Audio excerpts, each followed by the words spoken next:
So hello everyone, welcome back to channel. कैसे हो आप सब? फाइनली हमारी जो पाइथन प्रोग्रामिंग की यूनिट 5 है वो आ चुकी है और ये वीडियो होने वाली है पूरी वन शॉट, जिसके अंदर हम देखेंगे पूरी की पूरी यूनिट 5 को अच्छे से। ठीक है, बहुत अच्छे से समझाऊंगा आपको। एक भी चीज़ ऐसी नहीं होगी जो आपको समझ में ना आए। ठीक है, अगर आप बिल्कुल आपने नहीं पढ़ी है यूनिट 5, बिल्कुल आप अनजान है बिल्कुल ना, तो आपको बिल्कुल अच्छे से समझ में आ जाएगा, क्योंकि बिल्कुल बेसिक से पढ़ाऊंगा आपको। ठीक है, और ये जो यूनिट 5 है हम बिल्कुल उसी की तरह कंप्लीट करेंगे जैसे हमने यूनिट 1, 2, 3 एंड 4 ये जो सारी यूनिट थी हमने कंप्लीट करी थी। और आप चैनल आपको इस वीडियो के डिस्क्रिप्शन में लिंक मिल जाएगा प्लेलिस्ट का, आप चाहो उसे चेकआउट करो और चारों वीडियो को जल्दी से देखो। ठीक है, तो यूनिट 5 है ना, सबसे अलग है, मतलब कि आपको जरूरी नहीं है आपको चारों यूनिट आनी चाहिए, आपको ये जो यूनिट 5 है अलग से भी समझ में आ जाएगी। तो पाइथन पैकेजेस के बारे में पढ़ने वाले हैं इसके अंदर, है ना। और अगर आपका ये जो सब्जेक्ट कोड है इस चारों में से एक है, तो आप इस वीडियो को देख सकते हो, सब कुछ आपका सिलेबस अच्छे से क्लियर हो जाएगा। तो आपको बस क्या करना है, प्लीज़ चैनल को सब्सक्राइब करो अगर आपने अभी तक नहीं किया है ना। आप चैनल पे नए हो, क्योंकि हम बहुत अच्छा कंटेंट डालते रहते हैं, आप देख सकते हो। ठीक है, और चलो जल्दी से इसका पहले सिलेबस देख लेते हैं। ठीक है, तो ये हमारे एकेटीयू का अपडेटेड सिलेबस है ना। तो इसके अंदर बेसिकली ये जो सिलेबस ये दो पार्ट्स में डिवाइडेड है। पहला तो है हमारा पैकेजेस, है ना। तो हमारे इसके अंदर हमें तीन पैकेजेस के बारे में देखना है, मैटप्लॉटलिब, नमपाई, पांडास। ठीक है, ये जो तीन है इनके बारे में देखेंगे बहुत अच्छे से। सबके ऊपर एक एक एग्जाम्पल देखेंगे, अच्छे से कोड करके देखेंगे, और जो भी इसके फंक्शन हैं उनको अच्छे से देखने वाले। ठीक है, GUI programming, graphical user interface programming देखेंगे किसकी हेल्प से, टिक इंटर की हेल्प से। कैलकुलेटर बना के भी देखेंगे, जो कि पिछली बार आया था पेपर में। ठीक है, और मतलब इसके सारे के सारे विजेट जितने भी होते हैं उन सबको देखेंगे, है ना, और उसके एग्जांपल्स। ठीक है, तो फिर देखेंगे हम पाइथन प्रोग्रामिंग विद आईडीई। मैंने आपको यहाँ पर मतलब टोटल बहुत सारी आईडीई बताई हैं और उसके साथ उनकी की फीचर्स भी बताए हैं। ठीक है, जिससे कि आपको कोई भी दिक्कत ना आए। ठीक है, बस क्या करना है आपको, प्लीज़ वीडियो को एंड तक देखना, जिससे कि आपकी एक भी चीज़ छूटे ना। ठीक है, आराम से बैठ जाओ, कोई भी डिस्टर्बेंस नहीं चाहिए बीच में, सब कुछ ऑफ कर दो और इस वीडियो को ऑन रखो। ठीक है, तो चलो सबसे पहले स्टार्ट करते हैं। पहला जो हमारा टॉपिक है वो क्या है, पाइथन पैकेजेस। अब पाइथन पैकेजेस जो हमारे टाइप्स हैं उनको पढ़ने से पहले हमें ये पता होना चाहिए कि पाइथन पैकेजेस बेसिकली होते क्या है। ठीक है, इस वर्ड का ही मतलब क्या है।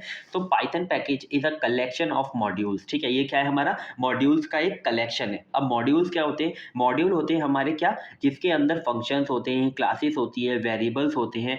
ये सब क्या होते हैं, एक हमारे पाइथन मॉड्यूल्स होते हैं। बेसिकली एक पाइथन का प्रोग्राम जो कि एक फाइल के अंदर है। ठीक है, उसको हम क्या कह सकते हैं, एक मॉड्यूल कह सकते हैं। मैं आपको एक एग्जांपल समझाता हूँ। जैसे कि आपके पास छोटी छोटी फाइल्स है, ठीक है, ये हमारे मॉड्यूल्स ही हैं। ठीक है, आपके पास छोटे छोटे मॉड्यूल्स हैं, अगर आप इन सबको कंबाइन कर दो तो ये क्या बन जाएगा, हमारा एक बन जाएगा पैकेज। ठीक है, जिसको आप बाद में यूज़ कर सको।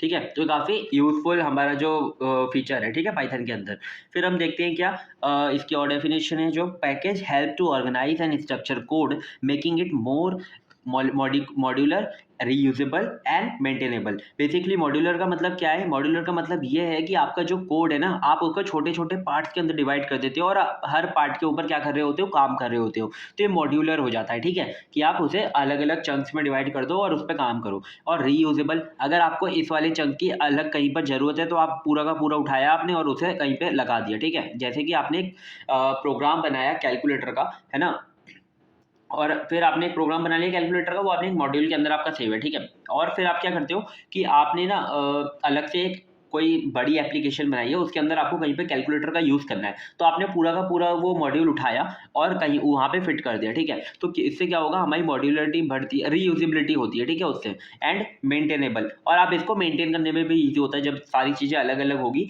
तो आप उसे अलग से देख सकोगे, आपको कोई भी मतलब मिसमैच नहीं होगा और कोई भी दिक्कत नहीं आएगी। ठीक है, फिर हम देखते हैं इसके अंदर की कॉन्सेप्ट क्या है, बेसिकली मॉड्यूल एंड पैकेज। ठीक है, इस पूरी डेफिनेशन के अंदर दो ही चीजें देखी हमने, मॉड्यूल और पैकेज। अब देखते हैं मॉड्यूल क्या होता है। बेसिकली मॉड्यूल क्या होता है, a single file containing Python code, एक अकेली फाइल जो कि पाइथन के कोड को क्या कर रही है, कंटेन कर रही है। और पाइथन के कोड में क्या क्या हो सकता है, फंक्शंस आते हैं, क्लासेस आती है, वेरिएबल्स एंड एक्सेट्रा, बहुत सारी चीजें आती हैं। ठीक है, और उसका जो एक्सटेंशन होना चाहिए फाइल का, वो क्या होना चाहिए, .py, तो वो क्या हो जाएगा, हमारा एक मॉड्यूल हो जाएगा। ठीक है, अब देखते हैं पैकेज। पैकेज क्या होता है, एक डायरेक्टरी, यानी कि एक फोल्डर। ठीक है, उसके अंदर जो कि मल्टीपल मॉड्यूल्स हैं और उसके अंदर एक फाइल भी है, उसके अंदर एक फाइल है हमारी init.py। ठीक है, बेसिकली ये जो फाइल होती है ये आपका जो पैकेज है उसे इनिशियलाइज करने के लिए होती है, और इससे ये पता चलता है कि हाँ ये एक पैकेज है। ठीक है, विच मेक इट पैकेज, और उसे पैकेज बनाती है वो। The init file can be empty और execute initialization code for the package। ठीक है, ये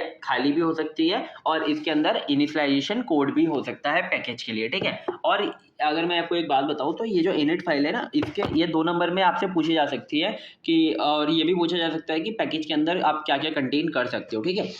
सो आई होप इतना आपको समझ में आ गया होगा। अब देखते हैं सबसे पहले कि हम पैकेज को क्रिएट कैसे करते हैं, ठीक है? मैं सबके ऊपर आपको अच्छे से एग्ज़ाम्पल समझाऊँगा जिससे ताकि आपको समझ में आ जाए। तो स्टेप बाय स्टेप देखेंगे हर चीज़ को। तो सबसे पहले आपको पैकेज क्रिएट कैसे करते हो? आपको सबसे पहले एक फ़ोल्डर बनाना है अपना प्रोजेक्ट, जो भी आपको फ़ोल्डर बनाना है, जो भी आपका प्रोजेक्ट है, ठीक है? अब उसके अंदर आपको बनाना है पैकेज।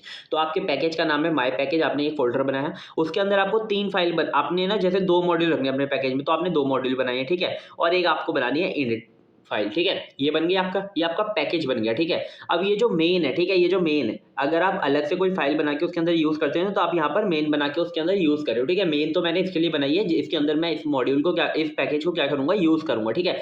तो अब कैसे कर सकते हैं? अब मॉड्यूल के अंदर आप आपने ये वाला कोड लिखा है पहले वाले मॉड्यूल के अंदर, दूसरे वाले मॉड्यूल के अंदर ये कोड लिखा है। पहला वाला मॉड्यूल क्या करता है, आपका जो भी नेम आता है उसको है ना रिटर्न करता है हेलो लगा के, यानी कि जैसे कि मैंने कृष्णा एंटर किया इसके अंदर, तो वो देगा हेलो कृष्णा, ठीक है? और यहाँ पर आप 2 कोई भी वेरिएबल देते हो, उसको एडिशन करके दे देता है वो, ठीक है? सो ये दोनों आपको समझ में आ गए। अब आपको इनिट के अंदर क्या होगा, आपने एक इनिशियलाइज़ेशन कोड लिखा है कि आप इसके अंदर इंपोर्ट करा रहे हो ग्रिड को और इंपोर्ट करा रहे हो ऐड को, ठीक है? यहाँ पे आप मॉड्यूल 1 से इंपोर्ट करा रहे हो ग्रिड को और मॉड्यूल 2 से आप इंपोर्ट करा रहे हो ऐड को, ठीक है? फिर आप इसको यूज़ कैसे करोगे, आपको सबसे पहले माय पैकेज को इंपोर्ट करा लेना है, फिर आपको प्रिंट कराया है, जैसे कि आपने आपने माय पैकेज से इंपोर्ट कराया है, तो आपको लिखना है माय पैकेज डॉट ग्रीट, तो आपका ग्रीट फंक्शन कॉल हो जाएगा जो कि आपका मॉड्यूल 1 में था। फिर आपने माय पैकेज डॉट ऐड लिखा, तो आपका जो ऐड फंक्शन था मॉड्यूल 2 के अंदर, वो आपका कॉल हो जाएगा, ठीक है? आई होप आपको ये चीज़ समझ में आ गई होगी, ठीक है? अभी आपने बेसिक कॉन्सेप्ट देख लिया कि पैकेज को क्रिएट करने के लिए, कि आपके कोई उसके अंदर मेंशन नहीं है कि क्रिएट कैसे करना है, आपको बस बेसिकली ये बोला है कि आप पैकेज 3 पैकेज पढ़ने हैं आपको, ठीक है?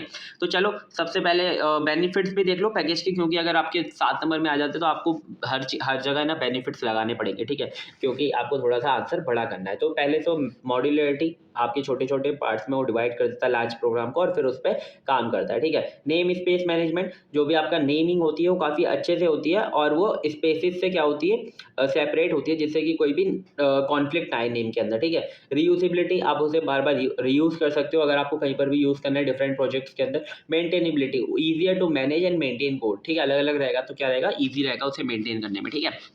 अब मतलब मैं आपको ये चीज़ें इतनी जल्दी इसके लिए बता रहा हूँ क्योंकि आगे बहुत सारी चीज़ें हैं, ठीक है, समझने के लिए, तो इन पर ज़्यादा टाइम वेस्ट नहीं करना है हमें, ये आप रीड करके भी समझ सकते हो, ठीक है? अब देखते हैं हम क्या, पॉपुलर पाइथन पैकेजेस। बेसिकली हमारे पास बहुत सारे पाइथन के पैकेजेस हैं, मतलब बहुत सारे, ठीक है? तो इसमें से कुछ पॉपुलर पैकेजेस हैं जो कि ज़्यादातर यूज़ करते हैं हम। तो पहला है हमारा मैटप्लॉट लाइब्रेरी। ये हमारा बेसिकली किसके लिए यूज़ होता है, ये हमारा स्टैटिक और एनिमेटेड एक विजुअलाइजेशन के लिए यूज़ होता है, जैसे कि आपको ग्राफ्स बनाने हैं, ठीक है? तो आप उसके अंदर इसके यूज़ करते हो, ठीक है?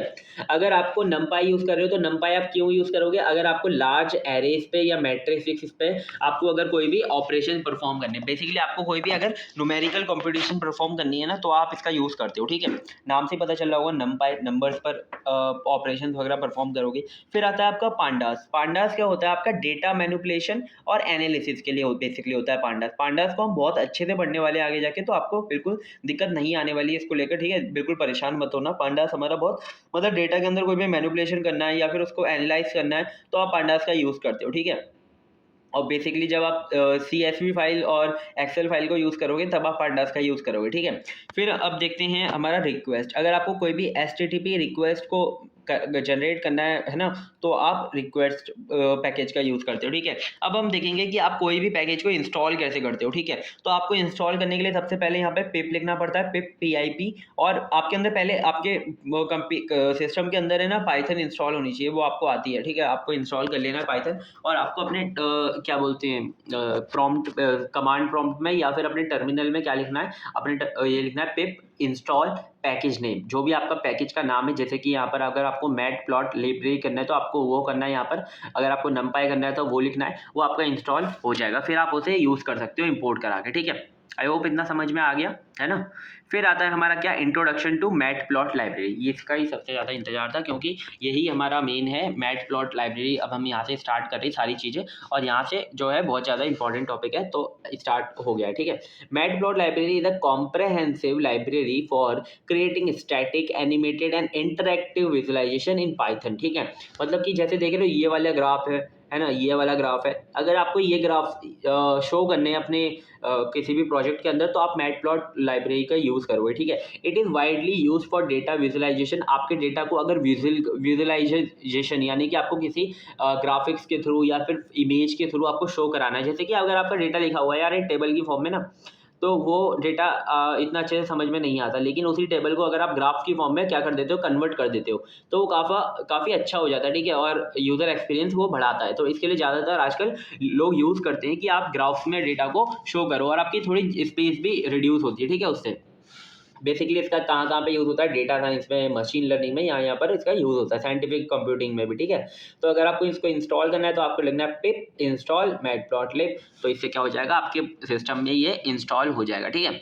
अब बात करते हैं मैटप्लॉट लाइब्रेरीज़ की टाइप्स की, तो बेसिकली इसके अंदर बहुत सारे ग्राफ्स बना सकते हो आप, लाइन ग्राफ बना सकते हो, स्कैटर प्लॉट कर सकते हो, बार चार्ट कर सकते हो, हिस्टोग्राम बना सकते हो, पाई चार्ट बना सकते हो, बॉक्स प्लॉट कर सकते हो, वायलेंस प्लॉट कर सकते हो, ठीक है। इतने सारे ग्राफ्स जो हैं आप इसके अंदर बना सकते हो, ठीक है। टोटल 11 हैं, और है ना, इतने आप ग्राफ बना सकते हो, और इसमें से हम कुछ ग्राफ्स हैं जिनको हम अच्छे से पढ़ेंगे। बेसिकली आपके पास जो क्वेश्चन आएगा वो ऐसे आ सकता है कि मैटप्लॉट लाइब्रेरी होती क्या है, उसको डिफाइन करो, है ना। और अगर आपके पास कुछ डेटा आ जाता है उससे बोलेगा कि आपको इससे ना ग्राफ जो है वो बनाना है, ठीक है।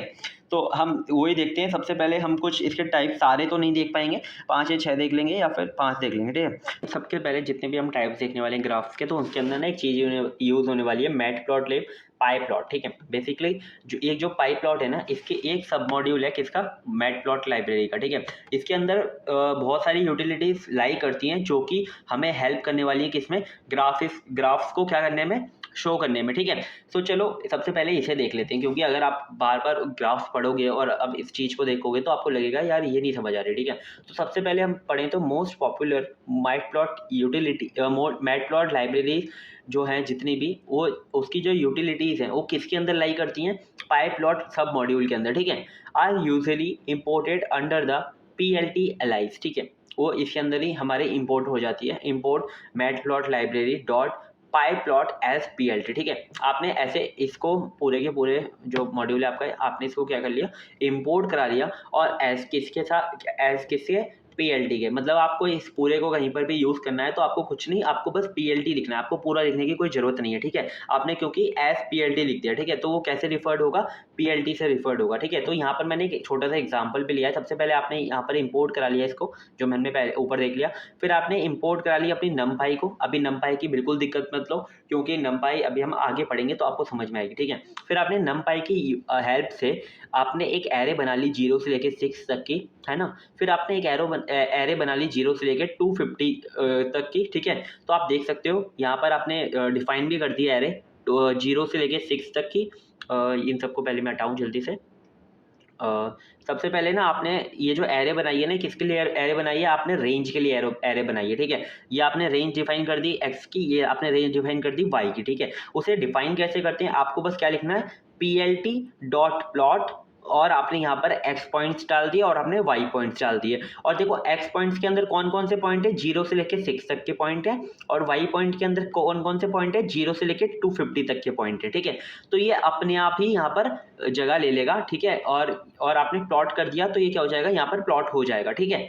तो आई होप आपको इतनी चीज़ें समझ में आ गई होंगी। नहीं आई तो बिल्कुल भी चिंता करने की जरूरत नहीं है, ये मैंने आपको बिल्कुल स्टार्टिंग का एग्जाम्पल दिया, इसके लिए नहीं आ रही होंगी, ठीक है। तो आपको बस थोड़ा सा वेट करना है और आपको आगे ग्राफ बहुत अच्छे से समझ में आने लग जाएंगे, ठीक है। तो चलो जल्दी से देखते हैं। सबसे पहला हमारा ग्राफ का टाइप वो है हमारा line plot with matplot library. Matplot library का यूज करके हम एक लाइन ग्राफ ड्रॉ करेंगे, ठीक है। बेसिकली लाइन ग्राफ किसके लिए, आप बताओ किसके लिए यूज हो सकता है। आपको कभी भी अगर आपको ट्रेंड सिखाने है कि पहले कोई चीज कैसे थी और अब चीज कोई कैसे है, तो आप लाइन ग्राफ बहुत बेस्ट चीज है, ठीक है, वो दिखाने के लिए। तो a line plot in a matplot library is use to display data points, है ना, कनेक्टेड बाय स्ट्रेट लाइन, ठीक है। आपको ये पॉइंट दिख रहे हैं ना, ये क्या है, ये डेटा पॉइंट्स है, ठीक है। और किससे आप शो कर रहे हैं, स्ट्रेट लाइन से, ठीक है, कनेक्टेड स्ट्रेट लाइन से।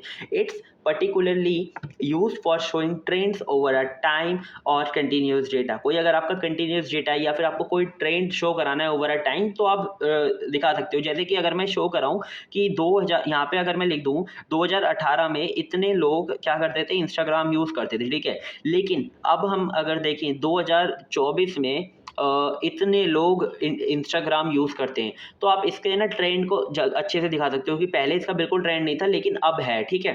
तो वो दिखा सकते हो, ठीक है? और कंटिन्यूअस डेटा के लिए भी बहुत ज़्यादा यूज़फुल है। और अब हम इसे ड्रॉ कैसे करते हैं उसका हम कोड समझते हैं। सबसे पहले आपने क्या कर लिया कि आपने ये जो ये वाला था आपने इंपोर्ट करा लिया। सबसे पहले आपको ये इंपोर्ट करा लेना है एसपीएलटी, फिर आपने नंपाई को इंपोर्ट करा लिया, फिर आपने 2 रेंज दे दी अपनी। बेसिकली आपने इसके अंदर है ना पूरी रेंज नहीं दी, आपने डेटा दिया, ठीक है? आपने 1 2 3 4 5 आपने इसके अंदर डेटा ही दे दिया, ठीक है? आपने डेटा दे दिया, फिर आपने डेटा दे दिया 10 20 25 30 एंड 35, ठीक है? और अब है ना इसके इन इस रेंज के इस डेटा के थ्रू ही आपका जो ग्राफ है वो प्लॉट होने वाला है, ठीक है? पहले आपने एक्स की दी है, फिर आपने वाई की दी है, फिर आपने क्या किया पीएलटी डॉट प्लॉट। इससे क्या होगा आपका ग्राफ जो है वो प्लॉट होगा। आपने सबसे पहले एक्स को डिफाइन करा, फिर आपने वाई को डिफाइन किया, फिर आपने मार्कर दे दिया, ठीक है? जैसे कि आप देखो यहाँ पर आप देख सकते हो, यहाँ पर जो हमारे ये पॉइंट पॉइंट क्या है, ये हमारे मार्कर्स है ना। ये अगर आपने जीरो वहाँ पे ओ डिफाइन किया तो ये ऐसे मार्कर बनेंगे, ठीक है? अगर आप वहाँ पे चाहो तो स्टार भी डिफाइन कर सकते हो, अप एरो भी डिफाइन कर सकते हो, ऐसे बहुत सारी चीजें डिफाइन कर सकते हो, ठीक है, इन मार्कर्स के लिए। और अगर आपने कलर डॉट बी लिख दिया, colour is equal to B लिख दिया, तो ये लाइन किस कलर की आएगी? ब्लू कलर की आएगी, ठीक है? अगर आपने आर लिख दिया तो रेड कलर की आएगी, अगर आपने वाई लिख दिया तो येलो कलर की आएगी, ठीक है? ये चीजें मतलब ये आपके लिए, अगर आप चाहो तो इसे इसके अंदर पास कर सकते हो, लेकिन नहीं चाहो तो नहीं कर सकते। आप बस एक्स और वाई कर दोगे तो भी आपकी बेसिकली ब्लैक कलर के अंदर लाइन आ जाएगी, ठीक है? अब आप देख रहे हो इसके अंदर ये जो पीछे ग्रिड दिख रही है ना, बॉक्सेस बॉक्सेस दिख रहे हैं, ये भी आप चाहो तो इसके अंदर लगा सकते हो, नहीं चाहो तो नहीं लगा सकते, ठीक है? यहाँ पर आपने देखो यहाँ पे पीएलटी डॉट ग्रिड ट्रू कर दिया, ठीक है? अगर आप इसे नहीं लिखोगे या फिर फॉल्स कर दोगे तो वो नहीं आएगी, ठीक है? अब देखो इतनी चीजें आ गई समझ में। अब देखो यहाँ पर है ना आपने टाइटल दे रखा है ऊपर बेसिक लाइन प्लॉट, ठीक है? बेसिक लाइन प्लॉट कैसे देते हैं? आपने लिख दिया PLT dot title basic line plot, आपका टाइटल आ जाएगा। फिर आपने लिख दिया पीएलटी डॉट एक्स लेबल, आपने एक्स वाले को एक लेबल दे रखी है। आप देख सकते हो यहाँ पर आपने एक्स वाले को क्या दे रखी है? एक लेबल दे रखी है, ठीक है? यहाँ पर आपने वाई वाले को भी एक लेबल दे रखी है, तो आपने इस कोड से वो लेबल दे रही है ना। फिर आपको क्या करना है बेसिकली, अगर आपको प्लॉट आपको जो ग्राफ है उसे शो कराना है तो आपको यहाँ पे पीएलटी डॉट आपने ये लिखना है डॉट शो, ठीक है? तो इससे क्या होगा आपका जो प्लॉट किया है आपने ग्राफ वो पूरा आपको शो हो जाएगा, ठीक है? आई होप आपको ये सारी चीजें समझ में आ गई होंगी, ठीक है? बहुत ईजी था सारी चीजें। मैंने बस आपको जो प्रॉपर्टीज हैं ये बस याद रखना आपको। सबसे जो मेन है ना वो क्या याद रखना, आपने सबसे पहले एक्स और वाई की जो डेटा है वो डिफाइन कर दिया, फिर आपने ग्राफ को प्लॉट भी कर दिया, फिर आपने यहाँ पर कुछ टाइटल्स दे दिया अपने ग्राफ के, और आपने ग्रिड शो कर दी, है ना? और आपने यहाँ पर प्लॉट को दिखा दिया, डिस्प्ले कर दिया, ठीक है? तो आपका जो ग्राफ है वो दिख गया, ठीक है? आई होप बहुत इजी से मैंने बताया, और इतने इजी से यार नहीं और कोई नहीं बताएगा, आपको समझ में भी नहीं आता, ठीक है? बहुत कॉम्प्लेक्स सा कोड लगता है, लेकिन मैंने आपको बहुत अच्छे से समझा दिया, ठीक है? अब आप इसके अंदर कुछ कस्टमाइजेशन भी कर सकते हो, जैसे कि आप लाइन का कलर चेंज कर सकते हो। आप इसके अंदर कोई भी ऐसे ये जो आरजीबी जो आपके कलर्स होते हैं, हेक्स कलर होते हैं, वो आप डाल सकते हो, ठीक है? अगर आप चाहो तो कुछ भी मतलब अपने कलर्स आप चेंज कर सकते हो। अगर आप मार्कर्स चाहो तो चेंज कर सकते हो, आपने डॉट लगा दिया, सर्कल लगा दिया, स्क्वायर लगा दिया, अगर ट्राइंगल लगाना चाहो तो आप ऐसे लगा सकते हो, ठीक है? तो ऐसी चीज़ें आप कर सकते हो कस्टमाइजेशन के अंदर। अब देखते हैं हमारा क्या है next, bar plot with matplot library. अगर आपको पता ही होगा बार ग्राफ हमारा ऐसा होता है, बहुत इजी है, ठीक है? अब आप इसको समझो, मैं जल्दी जल्दी समझाऊंगा, ठीक है? बिल्कुल भी ये नहीं है कि ये बहुत जल्द धीरे समझाऊंगा, क्योंकि मैंने आपको पहले में जो टाइम लिया ना वो आपको यहाँ पर बहुत हेल्प करेगा, ठीक है? ये देखो, आप bar plot in matplot is used to display categorical data with rectangular bar. Each bar length represent the value, ठीक है? ये जो हर एक बार की जो लेंथ है ना वो क्या रिप्रेजेंट कर रही है? उसकी वैल्यू रिप्रेजेंट कर रही है, ठीक है? और हर एक बार एक कैटेगरी को डिफाइन कर रहा है। जैसे कि यहाँ पर अगर हम देखें कि 2021 में मेल कितने पैदा हुए, तो यहाँ पर दिखा दिया इतने मेल पैदा हुए, ठीक है? 2021 में ही फीमेल कितनी हुई तो इतना दिखा दिया, ठीक है? ऐसे ही आप और भी चीज मतलब ऐसे कैटेगरीज में डिफाइन करते दिखा सकते हो बार ग्राफ के थ्रू, ठीक है? आपको पता ही होगा बार ग्राफ के बारे में, ठीक है? अब बार ग्राफ बनाते कहते हैं, आपको सबसे पहले इंपोर्ट करा लेनी है क्या, मैटप्लॉट लाइब्रेरी को। फिर आपको कैटेगरीज के अंदर दे सकते हो आपकी जो भी कैटेगरी है अलग अलग, ठीक है? कैटेगरीज के अंदर आपने एक वेरिएबल लेके मतलब उसके अंदर डिफाइन कर दी कैटेगरीज, फिर आपने वैल्यूज डिफाइन कर दी एक लिस्ट के अंदर, ठीक है? ये देख रहे हो आपने कैटेगरीज और वैल्यू बना ली। अब आपको क्या करना है, आपको बार बार जो है वो प्लॉट करना है। आपने लिखा पीएलटी डॉट बार, अब वहां पर देखो क्या लिख रहे थे आप, यहाँ पर देखो आप क्या लिख रहे थे, प्लॉट लिख रहे थे, ठीक है, लेकिन आप यहाँ पे बार ग्राफ में क्या लिखोगे, बार लिखोगे, ठीक है। आपने यहाँ पे पास कर दी कैटेगरीज और वैल्यूज, ठीक है, और आपने एक पास कर दिया कलर की, भाई बार का कलर हमारा ये होना चाहिए, ठीक है। आप पास करो मत करो आपकी मर्जी है, आपने पास कर दिया तो बहुत अच्छी बात है, ठीक है। फिर आपने यहाँ पर टाइटल दे दिए, आपने पूरे के पूरे बार को पूरा ये टाइटल दे दिया, एक्स वाले को ये कैटेगरी टाइटल दे दिया, आपने वाई वाले को वैल्यूज टाइटल दे दिया, और फिर आपने ग्रिड को क्या कर दिया कि वाई डायरेक्शन में ग्रिड रहेंगी, ऐसे ऐसे रहेंगी वाई डायरेक्शन में ग्रिड, और उसकी जो लाइन स्टाइल रहेगी, देखो जूम करके दिखाता हूं आपको, यहाँ पे जो आपकी लाइन टाइप्स हैं वो डॉट डॉट है, ठीक है, डॉट डॉट करके हैं, तो आपको दिख रही होगी, हमने लाइन टाइप भी इसके अंदर डिफाइन कर दी कि जो आपकी ग्रिड की लाइन टाइप रहने वाली है वो कैसे रहने वाली है, ठीक है। अब आपने अल्फा डिफाइन कर दिया, यानी कि आपकी जो ग्रिड है उसकी ट्रांसपेरेंसी कितनी रहने वाली है, उसकी ऑपेसिटी कितनी रहने वाली है, वो कितनी दिखनी चाहिए, तो देख रहे हो आप थोड़ी थोड़ी सी कम दिख रही है, ठीक है, विजिबल इतनी ज्यादा नहीं है, ठीक है। तो आपने 0.7 दे रखा है, इसके लिए विजिबल ये कम है, ठीक है। आई होप आपको ये चीजें समझ में आ गई होंगी। फिर आपने ये शो कर दिया तो प्लॉट आपका जो ग्राफ है आपका क्या हो गया, शो हो गया, ठीक है। आई होप आपको सारी चीजें ये समझ में आ गई होंगी, ठीक है। कोड तो बहुत अच्छे से मैंने आपको समझा दिया, ठीक है। एक एक बार लिख कर देख लेना, क्योंकि यार देखो जितना आपको देखने में इजी लग रहा है उतना नहीं है, जब आप लिखोगे तो आप डॉट भूल जाओगे, कहीं पर आप कॉमा भूल जाओगे, कहीं पर आप सेमी कॉलन भूल जाओगे, है ना। तो यहाँ पर तो सेमी कॉलन पाइथन में है नहीं, पर आप तो मतलब भूल सकते हो, ठीक है। तो आप लिख कर देख लेना एक एक बार, ठीक है। नेक्स्ट देखते हैं टाइप हॉरिजॉन्टल बार प्लॉट, ठीक है। बेसिकली अगर आपको यहाँ पर जैसे आपने वाई में डायरेक्शन दे रखी है, ये तो ग्रिड की है, ठीक है, जैसे कि आपने ना यहाँ पर बार लिख रखा है ना, अगर आप बार की जगह पे BARH लिख दो, ठीक है, बाहर लिख दो, ठीक है, तो क्या होगा कि आपकी जो ये वर्टिकल में बन रही है ना वो हॉरिजॉन्टल में बन जाएगा, ग्राफ ऐसे बन जाएगा, ठीक है। कैसे बनेगा, बस आपको क्या लेना है, यहाँ पे BARH लिख देना है, ठीक है। वैसे ही आपने कैटेगरीज डिफाइन कर दी, वैसे ही आपने वैल्यू डिफाइन कर दी, वैसे ही आपने कलर डिफाइन कर दिए, तो आपका जो बार है ना ऐसे बन जाएगा, ठीक है। आई होप आपको ये चीजें समझ में आ गई होंगी। नेक्स्ट देखते हैं हमारा scatter plot with matplot library, ठीक है। अब हमारा स्कैटर प्लॉट आप कैसे बिल्ड कर सकते हैं, स्कैटर क्या होता है, ऐसे अलग अलग जगह पे डॉट्स आपने देखे होंगे ना, तो ये स्कैटर प्लॉट होगा, ठीक है। आप मतलब उसे प्लॉट कर सकते हो आप इसका यूज करके, ठीक है, ऐसा ऐसे ग्राफ्स को अगर आपको स्कैटर प्लॉट डिफाइन करना है। Scatter plot in a matplot library used to display the relationship between two variables. Basically अगर आपको दो वेरिएबल्स के बीच में, जैसे कि आपको एक्स और वाई के बीच में क्या करना है, रिलेशनशिप को डिफाइन करना है, तो आप स्कैटर प्लॉट का क्या करते हो, यूज करते हो, ठीक है। By plotting data points as a Cartesian plane, ठीक है। आप इस कार्टेशियन प्लेन पे क्या कर रहे हो, इसे पॉइंट कर रहे हो, each point represent a pair of values, ठीक है। जैसे कि ये वाला जो डॉट है ये क्या क्या रिप्रेजेंट कर रहा है, ये एक्स की वैल्यू रिप्रेजेंट कर रहा है, कितनी कर रहा है यार, दिख भी नहीं रहा, मैं तो भूल गया, ठीक है। एक्स की वैल्यू कितनी रिप्रेजेंट कर रहा है, ये एक्स की वैल्यू रिप्रेजेंट कर रहा है हमारी 5, ठीक है, और y की वैल्यू कितनी रिप्रेजेंट कर रहा है 35, तो ये क्या है, पेयर ऑफ वैल्यूज को क्या कर रहा है, डिफाइन कर रहा है, ठीक है। आई होप ये चीज समझ में आ गई होगी। देखो यहाँ पर कैसे करते हैं ये चीज को, अब देखो ये थोड़ा इंपॉर्टेंट है, क्योंकि अब ये जो जब भी मैं आपको कोड समझाऊँ ना तो समझ लिया करो, ये इंपॉर्टेंट है। सबसे पहले आपने ये करना है, इंपोर्ट कर ली लाइब्रेरी, फिर आपने दो लिस्ट डिफाइन कर दी एक्स और वाई, ठीक है, जो भी आपकी वैल्यूज रहने वाली है एक्स और वाई की, ठीक है। और फिर आपने क्या कर दिया, स्कैटर लिख दिया, ठीक है, plt.scatter लिख दिया, और आपने एक्स और वाई को क्या कर दिया, पास कर दिया, और आपने कलर कर दिया ब्लू और मार्क कर दिया ओ, कि आपका मार्क ऐसे आना चाहिए ओ टाइप का। फिर आपने टाइटल दे दिया अपने ग्राफ को, आपने एक्स लेबल को दे दिया, वाई लेबल दे दी, फिर आपने शो कर दिया प्लॉट। बेसिकली जब आप स्कैटर कर रहे होगे, ठीक है, आप एक्स में वैल्यू देखो पहली क्या है 1 है, और वाई में वैल्यू क्या है 10 है, तो एक्स में वैल्यू देखो 1 और वाई में वैल्यू देखो 10, कौन सा है, ये वाला है, ठीक है।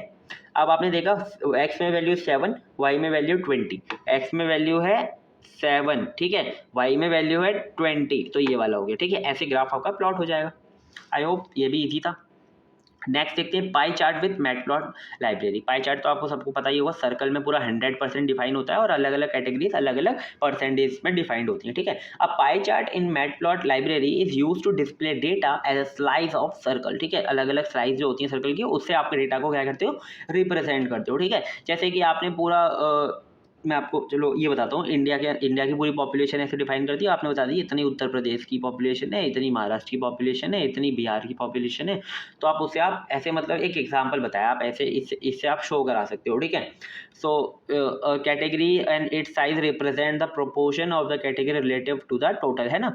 मतलब कि अगर आपका इतना प्रोपोर्शन है, ठीक है, तो ये कितनी टोटल में से कितनी कैटेगरी जो है वो कितनी परसेंटेज को ले रहा है, ठीक है, वो डिफाइन करता है। तो इसे बनाते कहते हैं, सबसे पहले आपको क्या करना है, इंपोर्ट करा लेना है मैटप्लॉट लाइब्रेरी को, फिर आपने लेबल्स देनी है, आपने ये जो लेबल्स है ना ये देनी है, आपने लेबल्स दे दी, कितनी लेबल्स है उसी हिसाब से आपका जो प्लॉट होगा ग्राफ, ठीक है। फिर आपने उसका साइज़ दे देना, जैसे कि ए का अगर आपका 15 है, फिर आपका बी का 30 है, ठीक है, तो टोटल आपका 100 ही होना चाहिए बेसिकली, क्योंकि फिर आपका खाली रह जाएगा, जो सर्कल है पूरा नहीं होगा। तो इसका अगर आप सम भी करोगे तो क्या आएगा, 100 आएगा, तो आपको इस हिसाब से देना है। तो आपने दे दिया और वो ऐसे बना लेगा पाई चार्ट। फिर आपने बना लिया क्या, create a pie chart. Create a pie chart कैसे करेंगे, plt.py और साइज़ आपने कर दिए और आपने लेबल्स दे दी, ठीक है। तो ऐसे आपका क्या होगा, पाई चार्ट बन जाएगा, ठीक है। और शो तो कराना ही पड़ेगा हर ग्राफ को। सो आई होप ये भी आपको समझ में आ गया होगा। नेक्स्ट देखते हैं एरिया प्लॉट इन मैटप्लॉट लाइब्रेरी, है ना। एरिया कैसे, अगर आपको कोई भी, जैसे आप कोई भी ट्रेंड दिखा रहे हो तो उसके नीचे आप, अगर आपको एरिया दिखाना है, जैसे कि अगर आपको 2 लाइन्स के बीच में अगर आपको रिलेशन भी दिखाना है तो आप एरिया के हिसाब से दिखा सकते हो, कितना बढ़ा है कितना कम हुआ है, ठीक है। And area plot in a matplot library is use to display data where the area under a line is filled, ठीक है। जितने भी आपके अंडर लाइन एरिया आ रहा होगा वो फिल्ड हो जाएगा, ठीक है, किसी कलर से हो जाएगा basically, making it easy to visualise cumulative total और the relative size of the different categories over a time, ठीक है। अलग अलग कैटेगरीज का अगर आपको सम वगैरह करना हो एरिया से, तो आप उसे यूज़ कर सकते हो, ठीक है। आपको सबसे पहले क्या करना है, आपने इंपोर्ट करा ली ये जो लाइब्रेरी है ना। फिर आपने क्या करना है, एक्स और वाई में आपने जो डेटा है वो डिफाइन कर दिया लिस्ट में। फिर आपने क्या कर दिया, आपने लिख दिया प्लॉट डॉट फिल बिटवीन। आपने क्या लिख दिया, फिल बिटवीन, यानी कि देखो इतना समझो पहले, फिल बिटवीन से क्या होगा, आपका कलर जो है डिफाइन हो जाएगा, ठीक है। आपने एक्स पास कर दिया, वाई पास कर दिया, आपने कलर बता दिया कि स्काई ब्लू होना चाहिए। आपने जो आपका ये जो कलर है ना, इसकी जो ब्राइटनेस या फिर ट्रांसपेरेंसी होनी चाहिए, वो होनी चाहिए 0.4, यानी कि बहुत कम, है ना, ज़्यादा मतलब ऐसे नहीं अट्रैक्ट, मतलब दिखे एकदम से, है ना, बिल्कुल ऐसा होना चाहिए 0.4। तो थोड़ा सा ट्रांसपेरेंसी कम हो जाएगी, अगर आप चाहो तो दे सकते हो, वरना नहीं। आपने नाम दे दिया इसे basic area plot, Y X axis को एक्स ये लेबल दे दी, वाई एक्सिस को लेबल दे दी, और ये बन गया, ठीक है। आपने शो करा दिया, ये आपका डेटा बन गया, ठीक है। आई होप आपको ये चीज़ समझ में आ गई होंगी। तो देखो आप एक्स की वैल्यू क्या थी, एक्स की वैल्यू 1 थी और आपकी जो वाई की वैल्यू क्या थी, 10 थी। तो ये इसके अंदर फिल हो जाएगा डेटा। आगे जाएंगे और एक्स की वैल्यू 2 थी और वाई की वैल्यू क्या थी, 20 थी। तो देखो यहाँ पे ना ये जो ये ऐसे ऐसे बना हुआ, ठीक है। अगर मैं बताता हूँ आपको, जैसे देखो एक्स की वैल्यू क्या थी, 1 थी और वाई की वैल्यू क्या थी, 10 थी, ठीक है। अब वाई की वैल्यू एक्स की वैल्यू क्या थी, 2 थी और वाई की वैल्यू 20 थी, ठीक है। और अब देखें एक्स की वैल्यू क्या थी, 3 थी और वाई की वैल्यू क्या थी, 15 थी, ठीक है। तो ये कुछ ऐसे बना हुआ, ठीक है। तो इसके बीच में जितना एरिया आ रहा है ना, उसे क्या कर दो भाई, फिल कर दो, ठीक है, इसे फिल कर दो। तो यही होता है हमारा क्या, एरिया प्लॉट इन मैटप्लॉट लाइब्रेरी। तो नेक्स्ट देखते हैं क्या, नमपाई। अब आ गया हमारा नमपाई। नमपाई बहुत ईजी है बिल्कुल, मतलब ये समझ लो जैसे कि आपको कोई भी नंबर पे आपको कोई भी फंक्शन नहीं लिखना, कोई भी अगर आप परफॉर्म कर रहे हो डेटा पे ऑपरेशन, आपको डायरेक्ट यूज़ करना है, ठीक है। जैसे कि ऐड करना है, सब्ट्रैक्ट करना है, या फिर एरे के ऊपर कुछ भी मैनिपुलेशन करना है, जैसे कि आपको एरेज की मल्टीप्लाई करनी है, एरेज को क्या करना है, ऐड करना है ना, एरेज का, या फिर कुछ आपको आइगन वैल्यूज आइगन वेक्टर निकालना है ना, अगर आपने पढ़ा है मैथ के अंदर, तो आप वो भी चीज़ें इससे कर सकते हो, ठीक है, बहुत ईजी हो जाता है। तो देखो सबसे पहले क्या है आपका numpy। numpy is a fundamental library for numerical computing in Python. It provide support for arrays, metrics and a wide range of mathematical functions to operate on these data structure। अब देखो बहुत सारी लाइब्रेरीज होती हैं, लेकिन बहुत कम libraries होती हैं जो कि एरेज को क्या करती हैं, सपोर्ट करती हैं, क्योंकि वो क्या करेगी, इंटीजर्स वैल्यूज़ पे जो आपके लीनियर होते हैं उन पे जाएगी और परफॉर्म करेगी जो भी ऑपरेशन है। लेकिन जो numpy है वो आपके एरेज के ऊपर क्या कर सकती है, ऑपरेशन परफॉर्म कर सकती है, ठीक है। तो इसके की फीचर्स क्या हैं, एन डायमेंशनल एरे आप बना सकते हो इससे। आपने लिखा numpy एरे लिखा और आपने इसके अंदर वैल्यूज दे देनी है उतनी, मतलब आप एन डायमेंशनल की कितनी भी डायमेंशनल की एरे बना सकते हो, ठीक है। Creates array for a efficient storage and manipulation for a data numerical data, ठीक है।